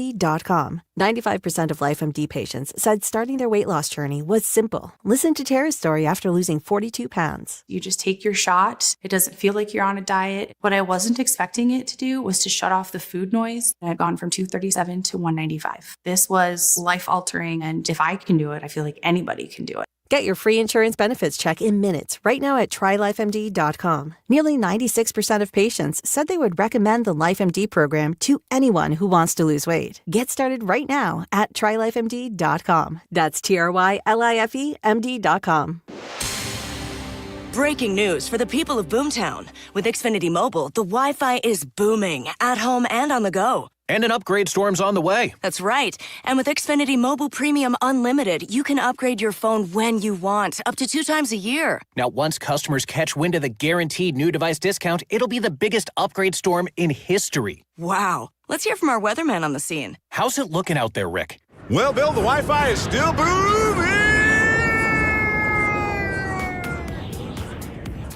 Now through September 30th, existing Xfinity Internet customers can get an unlimited line included for a year. Plus, ask how to get a free 5G phone. Learn more at XfinityMobile.com. Restrictions apply. Xfinity Internet required. Unlimited line offer requires Xfinity 300 megabit internet or above. Taxes, fees extra. After promo, regular rates apply. Reduced speeds after use of monthly data included with your data option. Data thresholds vary.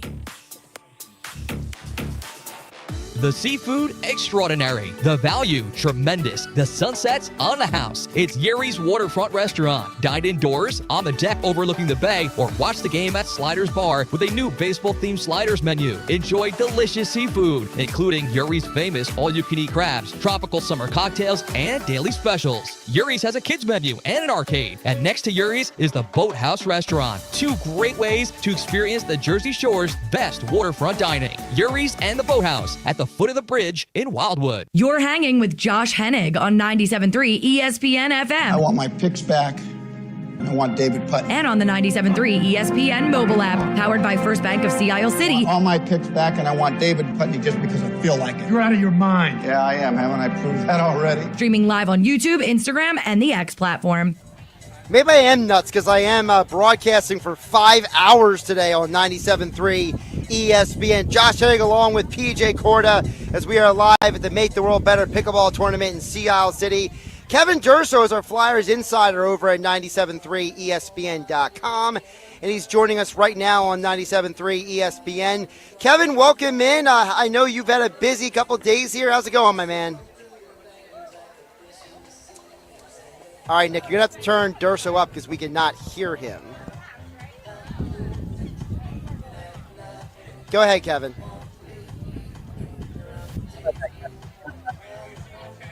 Or is that on your end, Kevin? Because I heard something crack over there. Yeah, do you have me now? Oh, we got you. Okay. All right, Nick, sorry, I blamed you. It was Durso's fault. That's my bad. Sorry, guys. So, Kevin, it's crazy couple days for you. First, let's start with this, okay? Mm-hmm. I want to know for you, overall, okay, not just, yesterday, but today as well with the second round pick. Are you giving the Flyers a thumbs up, okay? Like, how are you feeling about what the organization has done the last 2 days combined? Let's start with that. Probably an incomplete at the moment, just because there's a lot of work still to be done with some of these prospects. I really like what they did today to kind of balance out what they started on Friday night. The Porter Martone pick is really one of the better ones you can make in the first round. He was projected top 5 all along by, in a lot of cases, top 3, honestly. Clearly the best natural winger in the draft. The real criticism here, and the only risk to me about the pick, is not through any fault of Martone. It's that he's not a center, and the team needs a lot of center help. And you had James Hagan sitting there on the board for you at 6, and that's where a lot of people probably would have liked to see you go, especially when you consider what they did with the second pick, the trade up. That, the way I view it is Jack Nesbitt, the second pick they made on Friday, I would say he's a top 10 center in the draft for guys that, if you look at the way that people evaluate centers when it comes to a draft, you're picking guys who are 17, 18 years old. So a lot of times you get guys who play center for their entire lives, and this ties into the trade they made this week with Trevor Zegras. Up until 2 years ago, Zegras had played center his entire career, his entire life, and in comes a head coach like Greg Cronin in Anaheim and says, nah, I just don't see it. You're a winger, and puts him on the wing. That's what tends to happen to guys who get drafted at 17, 18 years old. They've played center. They look like they're going to be a center, and then you figure out that it just doesn't equate to being a center at the NHL level, and they get bumped to the wing. That might be what people think about Hagens, honestly, that they think that his size is going to equate better to being a winger. And in that case, this is in, apples to apples comparison. They both are top line projected type players. So Martone's a great pick because he's got top line potential. Nesbitt might have a better chance of sticking at center, but the projection is second line center at best, and a lot has to go right for that to happen. So now you start to tend to go lower than that. You get a guy who's more of a checking line kind of guy, and that doesn't equate to 12th overall pick. So that's where people don't like it.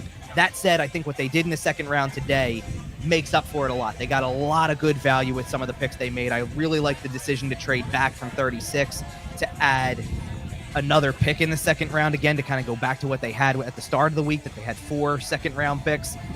I really like that decision, and clearly the emphasis was on size. They didn't pick a guy who's under 6'1", so clearly they emphasized getting bigger, and that could go a long way in the future.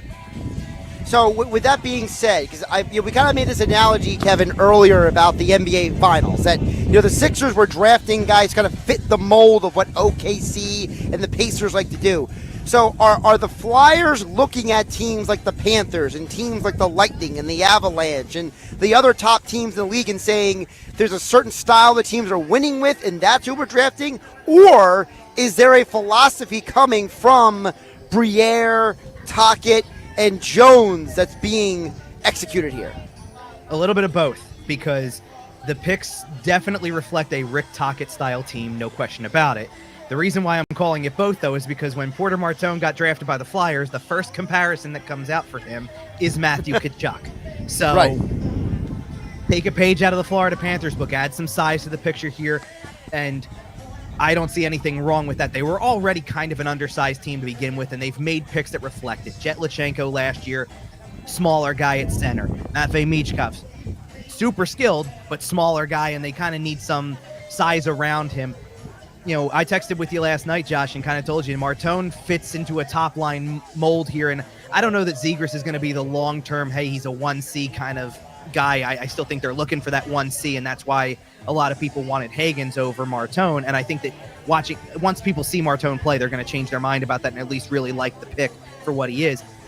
I think at least Martone's close. Like, sometimes you make selections like this. Like, Nesbitt's going to be a guy that's a work in progress. You're not going to see him at the NHL level for several years at this point. Martone, on the other hand, maybe has an outside shot this year. I think he's definitely an NHL player the following season in 26-27. I think he is for sure on the roster. He's already, again, something we kind of touched on last night when we were texting. He got, after his junior season was over, got pulled to play for Team Canada in World Championships, which is not World Juniors where you're all playing with under 20 guys. That's NHLers. He's on a roster with Sidney Crosby and Nathan McKinnon when their seasons were over, and also happened to be on a roster with Travis Konechny, Travis Sanheim, and Tyson Forster, who had glowing reviews of him. So certainly there was some input from active Flyers on that pick, and that's why they felt comfortable making it. Alex, you got a question for Durso over there? I do. With Martone, being a winger, I feel as though if they would have taken Hagens, they would have had a little bit more leeway with the Zegras situation, not knowing whether they want him up the middle or on the wing. With taking Martone, does that put a little bit more pressure on Zegras and the Flyers to make sure, hey, we got our center here with Zegras, our top-line center? Yeah, I don't know if it puts more pressure on Zegras himself. I think he's just got to go and play his game.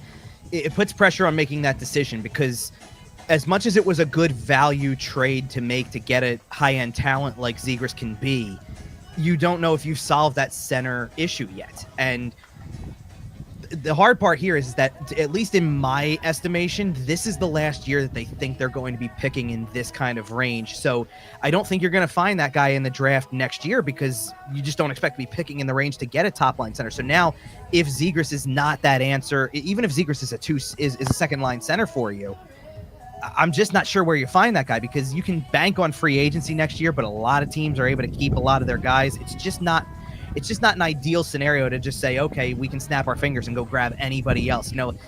I've talked before, Connor McDavid's a free agent next year, but do we really think he's making it to free agency? Let's be realistic. You're not just going to be able to snap your fingers, throw some money at him, and then say, we've got the number 1C, and that's it. It's over. It's not that simple. So there's risk involved because if you're going to trade up, especially when you trade 2 first-round picks, you better be right about your decisions. I've said that going back to when they started with hiring Tocchet. You make that decision first. You now have to go through the draft process. You have to get everything right. I think they're going to look back on Martone and feel they got that one right.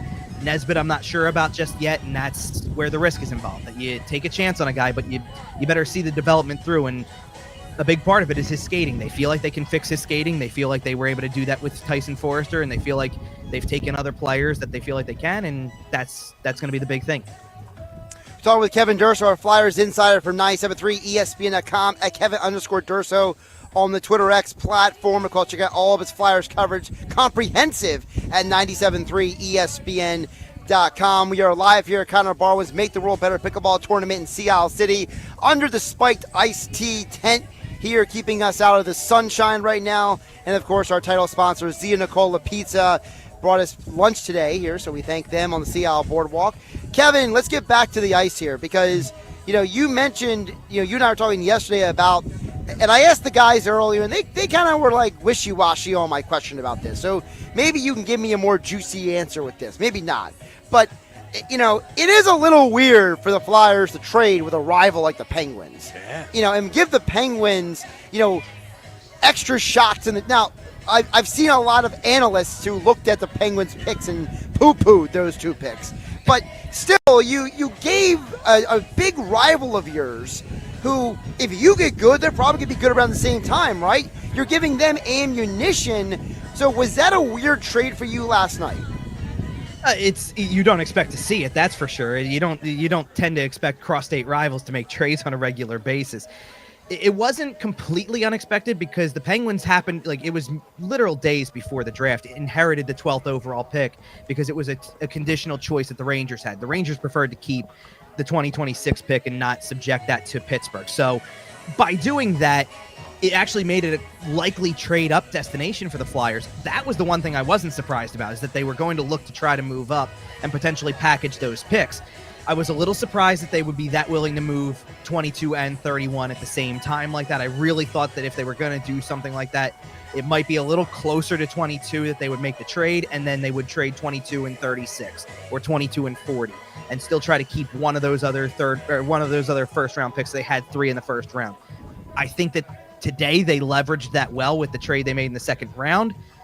But it was surprising to see, and you know, the thing is that, like, when we're looking at all these draft picks and things like that, it's hard to evaluate today on what teams got, because, you know, especially in this year's draft, it was as soon as we got to 10th or 11th overall, as soon as you got through the top 10, it was all over the place.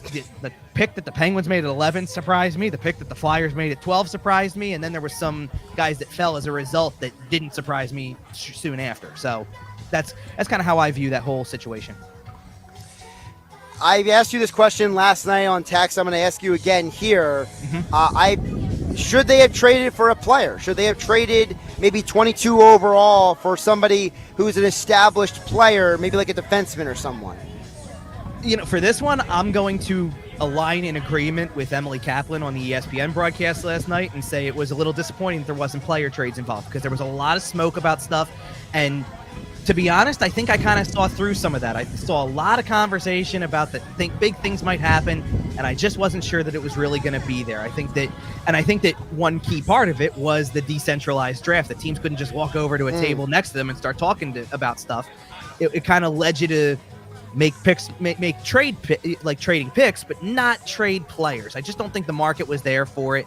We've seen a few player trades today, but doesn't amount to the same kind of hype. Like, I think people thought that there was going to be a really big move somewhere out there, a legit near all-star level player, and you kind of got second, third tier guys instead maybe moving, and that just didn't move the needle as much. Like, you know, the Noah Dobson getting moved to Montreal for a couple of draft picks, and the issue with that is that the drama was out of it. That got announced at the first round, but it was out there 3 hours before the draft started, so there's no real drama to that. So I don't think that you had that kind of background for this. I don't think that you just had that drama that people wanted to see where something crazy happened. You know, like, I think about, you know, the year that the Flyers moved Braden Shen and got the 27th overall pick that was Morgan Frost eventually.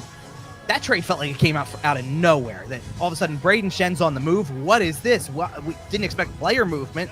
You know, that's crazy. None of that happened last night, and I think people were a little disappointed after a few days of a lot of talk and no action. Okay, so now draft's wrapping up this weekend. Next week, free agency opens up. Flyers, they have opened up some salary cap. Not crazy salary cap, right, Kevin? But they at least have something they might be able to work with. Kevin Durso, what is a realistic expectation for the Flyers offseason? Well, with free agency, it's kind of stopgap options for now. They're not going to go and be able to get anybody super significant. Some of those guys are already off the board anyway. There was, you know, you can think about maybe if you're looking to solve some of the center woes, you know, John Tavares was available as a free agent, and he kind of took a hometown discount to continue playing with Toronto, and I don't think that would have been the case if he went anywhere else. And you're going to see a lot of guys try to kind of maintain their situation a little bit, like Sam Bennett did. You're in a good spot, you know, in Florida. You're winning, you know, win back-to-back cups. You got a great shot of being able to go again next year and at least contend for a Stanley Cup. Take the discount and continue playing, and see if what you left on the table doesn't allow for you to keep some of the other guys that Florida could be losing going forward. For the Flyers, I'm going a little bit step lower on this. I don't think they're going to do anything drastic. I do think they want to address goaltending. That would be the obvious spot. They're going to be in the Jake Allen sweepstakes, which is kind of for me, it's a weird sentence to say because Jake Allen is not the name I would put with sweepstakes, but he's the best goalie available on the free agent market, and that's about as far as you can take it right now. I wouldn't. Can I press on that real quick? Yeah, sure. Is he the best? Is he the best goaltender free agent? He's one of the top 3 probably at least, and the goaltending market keeps shrinking. Joel Hofer is another goalie who was supposedly going to be on the market. He was an RFA, possibly an offer sheet candidate. He just re-upped with St. Louis. You think I wouldn't have been in on this one, but John Gibson was a name that was floated around. He just got traded to Detroit today. Gibson's injury history worries me, so I wouldn't have done that and had to spend what they would have had to spend to get him. There's other options besides Jake Allen for sure. Ilya Samsonov is out there. I personally like Dan Vladar or David Riddick as a backup option to Sam Harrison. Certainly more stable than Ivan Fedotov. I like Riddick. Riddick would be the guy I would pick over Allen. And I think what about Hart? What about if he gets exonerated? Can he not come back? I don't see it happening. No, I just don't see it happening. And to be honest, they're already waiting until mid-July to even find out about that. The teams aren't going to sit around and wait to make decisions on that early in a free agent. I think if you're not finished kind of putting together your team in the first week of July and really have a clear idea, then you're falling behind pretty quick. So I don't see them waiting for that. To your point, Josh, Riddick is a guy who I think that you could get. I think they would want to get a guy who would be willing to take a 2-year deal max and maybe be in between $2 and $3 million. That would be ideal. And I think Riddick falls in that line. I think Vladar falls into that line. And Vladar played behind Dustin Wolf in Calgary last year and had really, again, another goalie with some good numbers for a team that didn't score a lot, really relied on goaltending. I think that would at least be a step in the right direction. It's not the final product by any stretch. Other than that, a name I do want to put out there at center position at least is Pius Suter, because Suter played for Vancouver last year, had a career year under Rick Tocchet, scored 25 goals. His previous career high had been 15. He's not going to be, again, it's not a guy who falls into your top 6, but I think it could be a really good fit for the Flyers if that's something they were trying to look to add as well. All right, Kevin, before I let you go, because I wrote my article at 973ESPN.com, the greatest what-ifs in the last 15 years in Philly sports. So I want to give you the Flyer ones and get some of your reactions, all right? So number 13, what if the Flyers win Game 1 of the 2020-10 Stanley Cup Finals? That one's an interesting one to me because when they came back down 2-0 when they came home in that series, and then they won the next 2 games. If they could just win one of the first 2 games, specifically that Game 1 where they had the lead a couple different times and then lost 6-5, if they could win that game and Game 6 becomes a potential cup-clinching scenario on home ice, I do wonder how that game plays out slightly differently. I mean, they got that game to overtime before losing, and that's when the Cup was won by Chicago for the first time, their first of 3 in 6 years. But could it have been different if they would have gotten one of those first 2 games in Chicago, and Game 1 was probably a little bit more there for the taking than Game 2 was? So I agree. That's a really interesting what if, just because you never know what would have happened if they could have just gotten out in front of that series a little more instead of having to try to play desperation hockey down 2-0 and get it tied and then really have no room for error when you're a little more spent for Games 5 and 6. Number 9 was what if Nolan Patrick was worth being selected 2nd overall by the Flyers? Yeah, see, this is the first one that comes to my mind when you talk about what ifs because, there's a lot of what if scenarios with this one too, because it's what if Nolan Patrick worked out and they have a guy who they think is a really good center. What if they pick Cale Makar and they have a top pair defenseman, a Norris winning defenseman?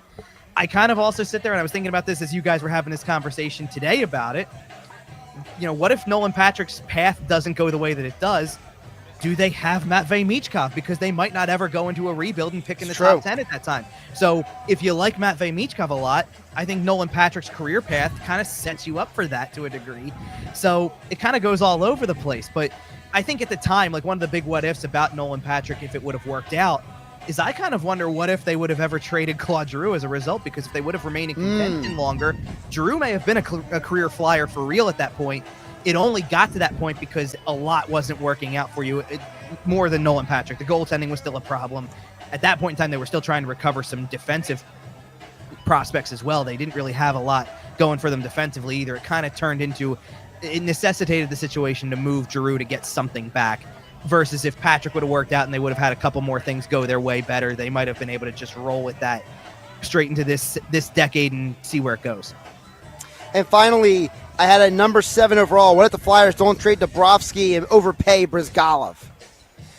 That's an interesting one to me. It's certainly one of the biggest what ifs they have. I'm not denying that. The interesting part is, and again, I heard you guys talking about this, there's a little piece of the story that you guys didn't have in there, though, that made that trade happen. Bobrovsky wanted to be a starter and wanted to be a starter very early in his career. Russian players, especially, just when they play in the KHL or they're close to the KHL level as a young player, they're kind of taught that their league is the second best league. You're either an NHL player or you should play in the KHL. And I think Bobrovsky probably at that stage of his career could have used minor league time to kind of rebuild what he had started in that first season. Because he had some good numbers in his first season, and then it kind of tanked for a little while. And he eventually became a Vezina winning goalie and now two-time Stanley Cup champion. And he's a lock for the Hall of Fame. But early on, it wasn't that way. So he basically forced his way out of Philadelphia.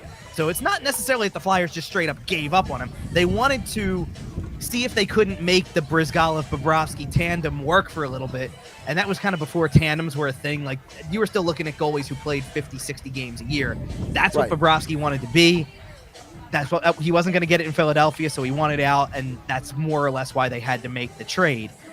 That being said, also, the Bobrovsky one's a tough one for me too, because it took him 10 years after the trade to even make a Stanley Cup final, to even make it out of the second round, to be honest, in the playoffs. So much time had passed. Like, I wish him well. I think he's had a great career. I don't look at that. Of course, it's a what if for the Flyers, but I don't look at it and go on about it now over a decade later, when it kind of took that long for him to end up on a more well-rounded team that was going to win the Stanley Cup. It took a long time for him to get into the place he was, and he really also kind of revitalized his career a second time over once he got to Florida. It was kind of starting to go a different direction when he was a free agent. He kind of really revitalized his career in Florida. He's Kevin Durso, our Flyers insider at 973ESPN.com, at Kevin_Durso on the Twitter X platform. Of course, you got all of his Flyers coverage at 973ESPN.com as he's covering the draft, the offseason, free agency, and of course, he joins me throughout the year on 97.3 ESPN. Of course, you heard him typically on game night when I was doing game night during the week, but he was gracious enough to join us now on Saturday afternoons on Hanging with Hennig on 97.3 ESPN. Kevin, keep up the great work, my man. We'll talk soon. You got it. Thanks, Josh. Appreciate it. Josh Hennig here along with Mr. Negadelphia, PJ Corda, and of course Alex is joining us here as we are live at Connor Barwin's Make the World Better Pickleball Tournament in Sea Isle City.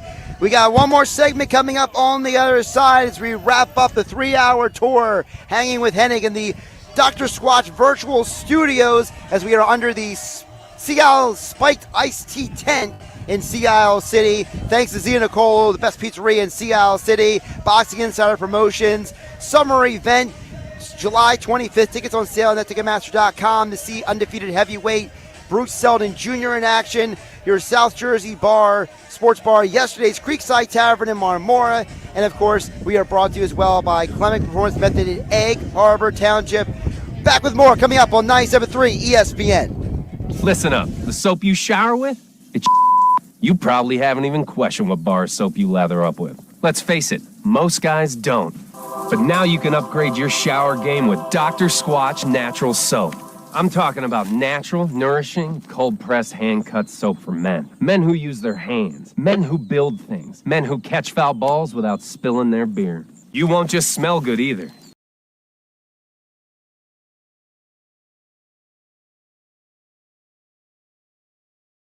Plants, goat's milk, Greek yogurt, oatmeal, shea butter, and citrus. Turn your shower game up to 11. Get ready to step out of the shower feeling alive. Hey, this is Josh Hennig. Go to my social media and click my exclusive Dr. Squatch link for your chance to save $10 off your next order of great natural soap, deodorant, and much more. Only with Dr. Squatch. It's the construction reduction sales event all month long at Matt Black Kia. Right now, put zero down with 1.9% APR for 60 months on every new 2025 Kia Sportage or Sorento in stock. Plus, we want your trade, any make, any model, even if you owe thousands more than it's worth. We'll even lower your current car payment or give you 2 years of free maintenance on any new Kia. That's lower payments, more peace of mind, and free maintenance at MattBlackKia.com. It's gotta be a Matt Black Kia. Call 215-703-8526 for details. Do your summer plans include travel? Make sure your prep includes more than just flights and hotels. Stay up to date with COVID-19 vaccination, especially if you're 65 or older or have certain health conditions. There have been surges in COVID-19 in the summer, too. It's important to help protect yourself no matter your destination. So check eligibility and schedule in minutes at vaxassist.com. That's VAXassist.com. Brought to you by Pfizer. Town Square Media has teamed up with Seize the Deal for incredible offers from some fantastic local restaurants. Get these great deals today. Get a $50 gift card for just $25 at the Ravioli House or Tennessee Avenue Beer Hall. Get these great deals right now at seizethedeal.com. Don't wait any longer. Chances are these deals will sell quickly. For more info on these great deals, go to seizethedeal.com.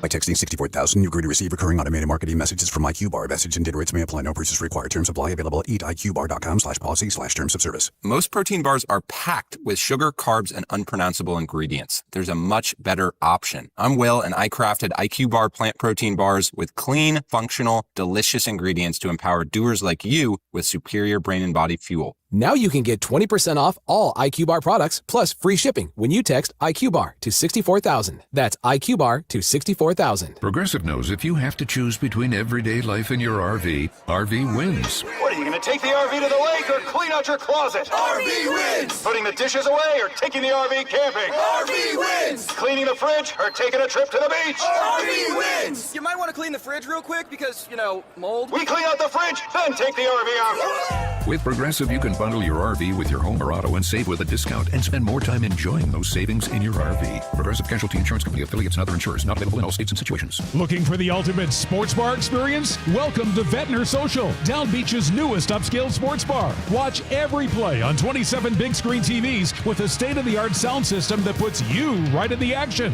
Grab a cold drink, savor American eats and fresh seafood, and don't miss their unbeatable lunch, happy hour, and dinner specials. Enjoy live music on the open-air deck, an arcade for the family downstairs, and video games that will level up your night. Ventnor Social on Ventnor Avenue. Visit their Facebook page for up-to-date info and specials. Now back to Hanging with Hennig on 97.3 ESPN FM. Who was right? You are an ox and a moron. And on the 97.3 ESPN mobile app, powered by First Bank of Sea Isle City. Hello? Get back in the room. Streaming live on YouTube, Instagram, and the X platform. We are live in the Dr. Squatch virtual studios. Josh Hennig along with Mr. Negadelphia, PJ Corda, Nick Earnshaw back in the studio, and thanks to Alex for everything he's helped me with today, setting up, getting things figured out. Speakers were a challenge. That was an experience. But anyway, we are live on the radio and on YouTube and the X platforms at Josh Hennig. So let's finish out these what-ifs, guys. The top 15 what-ifs of the last 15 years of Philly sports. Full list at 97.3 ESPN.com. Number 5. What if the Eagles drafted Russell Wilson? Now, for those who don't know, Russell Wilson was a guy that Andy Reid wanted. But they drafted Vinny Curry in the second round. They thought Wilson would be there in the third. But 15 picks for the Eagles. The Seahawks got him. And with the Eagles' third-round pick, they drafted Nick Foles. So, a lot of moving parts there. Nick Earnshaw, let's start with you. Russell Wilson over Nick Foles. What if they took Russell Wilson out? It never would have happened. Too high on this list. Too high. We got a guy, Nick Foles, retired number. I mean, just get it up there. Get it up in the rafters. I'm so glad that didn't happen. And by the way, they could have gotten Russell Wilson just a couple of years ago over Jalen Hurts. So they didn't get him twice. Well, drafting him is different than... Well, he was like 40 years old when... I'm just saying. There was 2 times that Russell Wilson was linked to the Philadelphia Eagles. But he was linked to Philadelphia because Andy Reid wanted him. And imagine a scenario where if he had Russell Wilson, Andy Reid maybe never leaves Philadelphia. Doug Peterson never becomes head coach. Maybe Andy Reid wins a championship. Maybe Jalen Hurts gets drafted and he's sitting behind Russell Wilson right now. But let's be honest. Was Russell Wilson good on any other team besides Seattle? That's another question. But Andy Reid makes every quarterback good, doesn't he? Yeah, well, except for McNabb. But yes, he improved people. Yeah, I agree. Number 4 on the list. What if the Phillies never traded Cliff Lee to the Mariners? Remember, the same day they acquired Roy Halladay, they traded away Cliff Lee. Go back to the 2010 NLCS. They played the San Francisco Giants, who had Tim Lincecum, Matt Cain, and Madison Bumgarner. You had Roy Halladay, Cole Hamels, 2 very good pitchers, but then a over-the-hill Roy Oswalt. Yeah. And Joe Blanton imploded in the one game. Imagine if that was Cliff Lee instead of Joe Blanton. Do the Phillies win a second World Series with that team? Oh, you mean with Roy Halladay? You mean not in No, right? Yeah. no, Lee and Halladay together. Yeah, that's what I'm saying. Yeah. Oh, God, we would have been. Yes, I believe we would have done a lot better. I mean, we would have definitely have made a good run at it there for sure. We could have won that. Yeah. All right, Nick Earnshaw, co-host of the Shift podcast. Your thoughts? Yeah, there could have been a lot of different things if you were able to have both at that period of time, right? I mean, who knows what could happen. That's a good what if. I like the spot on the list there, Josh. Number 3. What if Ben Simmons makes the layup in Game 7 versus the Hawks? Remember, Simmons sitting under the basket. He just drops it off the thigh ball. He's scared out of his mind. I get it. He had all kinds of personal problems going on in his family life. His back was injured, not injured. Only God really knows. But the reality is that you could argue if Ben Simmons makes free throws in that, he shot 30% that run in the postseason. He could make a free throw. They could have won a couple of those games. Maybe he makes the layup. Maybe it's actually the Sixers get to the first Eastern Conference Final since 2001. Or what if Simmons just doesn't play at all? I'm just saying, PJ. Best case scenario, Ben Simmons doesn't play at all. Okay, that guy couldn't. It was hard watching him play basketball. I mean, everybody will talk about his driving to the net skills, his defensive skills. If you can't shoot a basketball, you can't play in the NBA, and that's the bottom line. I mean, that guy had psych issue. I don't know. He got in his head, and then once he was in his head, that was it. That was, I think he makes that layup or not, we still get him off the team. All right, let's squeeze in 2 more here. I'll just say this real quick, Josh. What if Ben Simmons liked basketball should have been the headline? What if Ben Simmons liked basketball? That should have been the headline. Yeah. Number 2, what if Alshon Jeffrey makes the catch versus the Saints? Remember, that was a magical season because everything went wrong that year. Everyone got injured. But Nick Foles came in, saved the day again, got the double doink. The magic was there in Chicago. You go to New Orleans, and the offense went flat. But you have one more chance. Nick Foles driving down the field, throws it to Alshon Jeffrey. Alshon should have caught the ball. It was right in his hands. And then you would have gone to the NFC Championship. You could have beat the Rams. It would have been Eagles-Patriots rematch. And then you would have never given Carson Wentz that god-awful contract. I know. That would have been really nice. And honestly, I think we all wanted him to catch that damn ball. But at the end of the day, I think... everything came out for its reasons. You know what I mean? I'm okay with it. I don't know where you guys stand, but it was like, Well, I'm sure Nick would love it because Nick Foles would have been revered as a god if he got the 2 Super Bowls. He would have won 2. He would have won 2. If he caught that ball, they would have won. I'm dead serious. They would have won. Do we get Jalen Hurts then if we don't? I know. Yes, because he would have been drafted as the backup quarterback.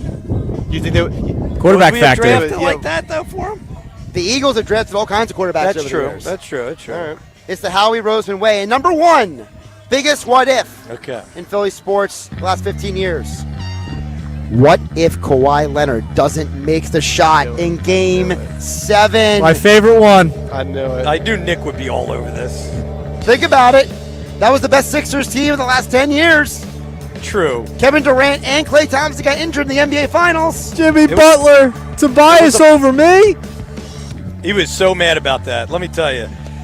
Thank you, Nick Earnshaw. Thank you, Alex. Thank you, Mr. Negadelphia, PJ Corda. Thank you to Sea Spiked Iced Tea for the 10 overheads. Thanks to Zia Nicola Pizza, our presenting sponsor today as we are live at Counter Bombers Make the World Better Pickleball Tournament in Sea Isle City. And thanks to all my other great sponsors, Boxing Insider Promotions, back at Tropicana, July 25th. Tickets on sale now at Ticketmaster.com. Yesterday's Creekside Tavern, your sports bar in South Jersey, and Klemic Performance Method in Egg Harbor Township. We have been live in the Dr. Squatch virtual studios. Have a great weekend, everybody. This summer, get ready to relive the glory days.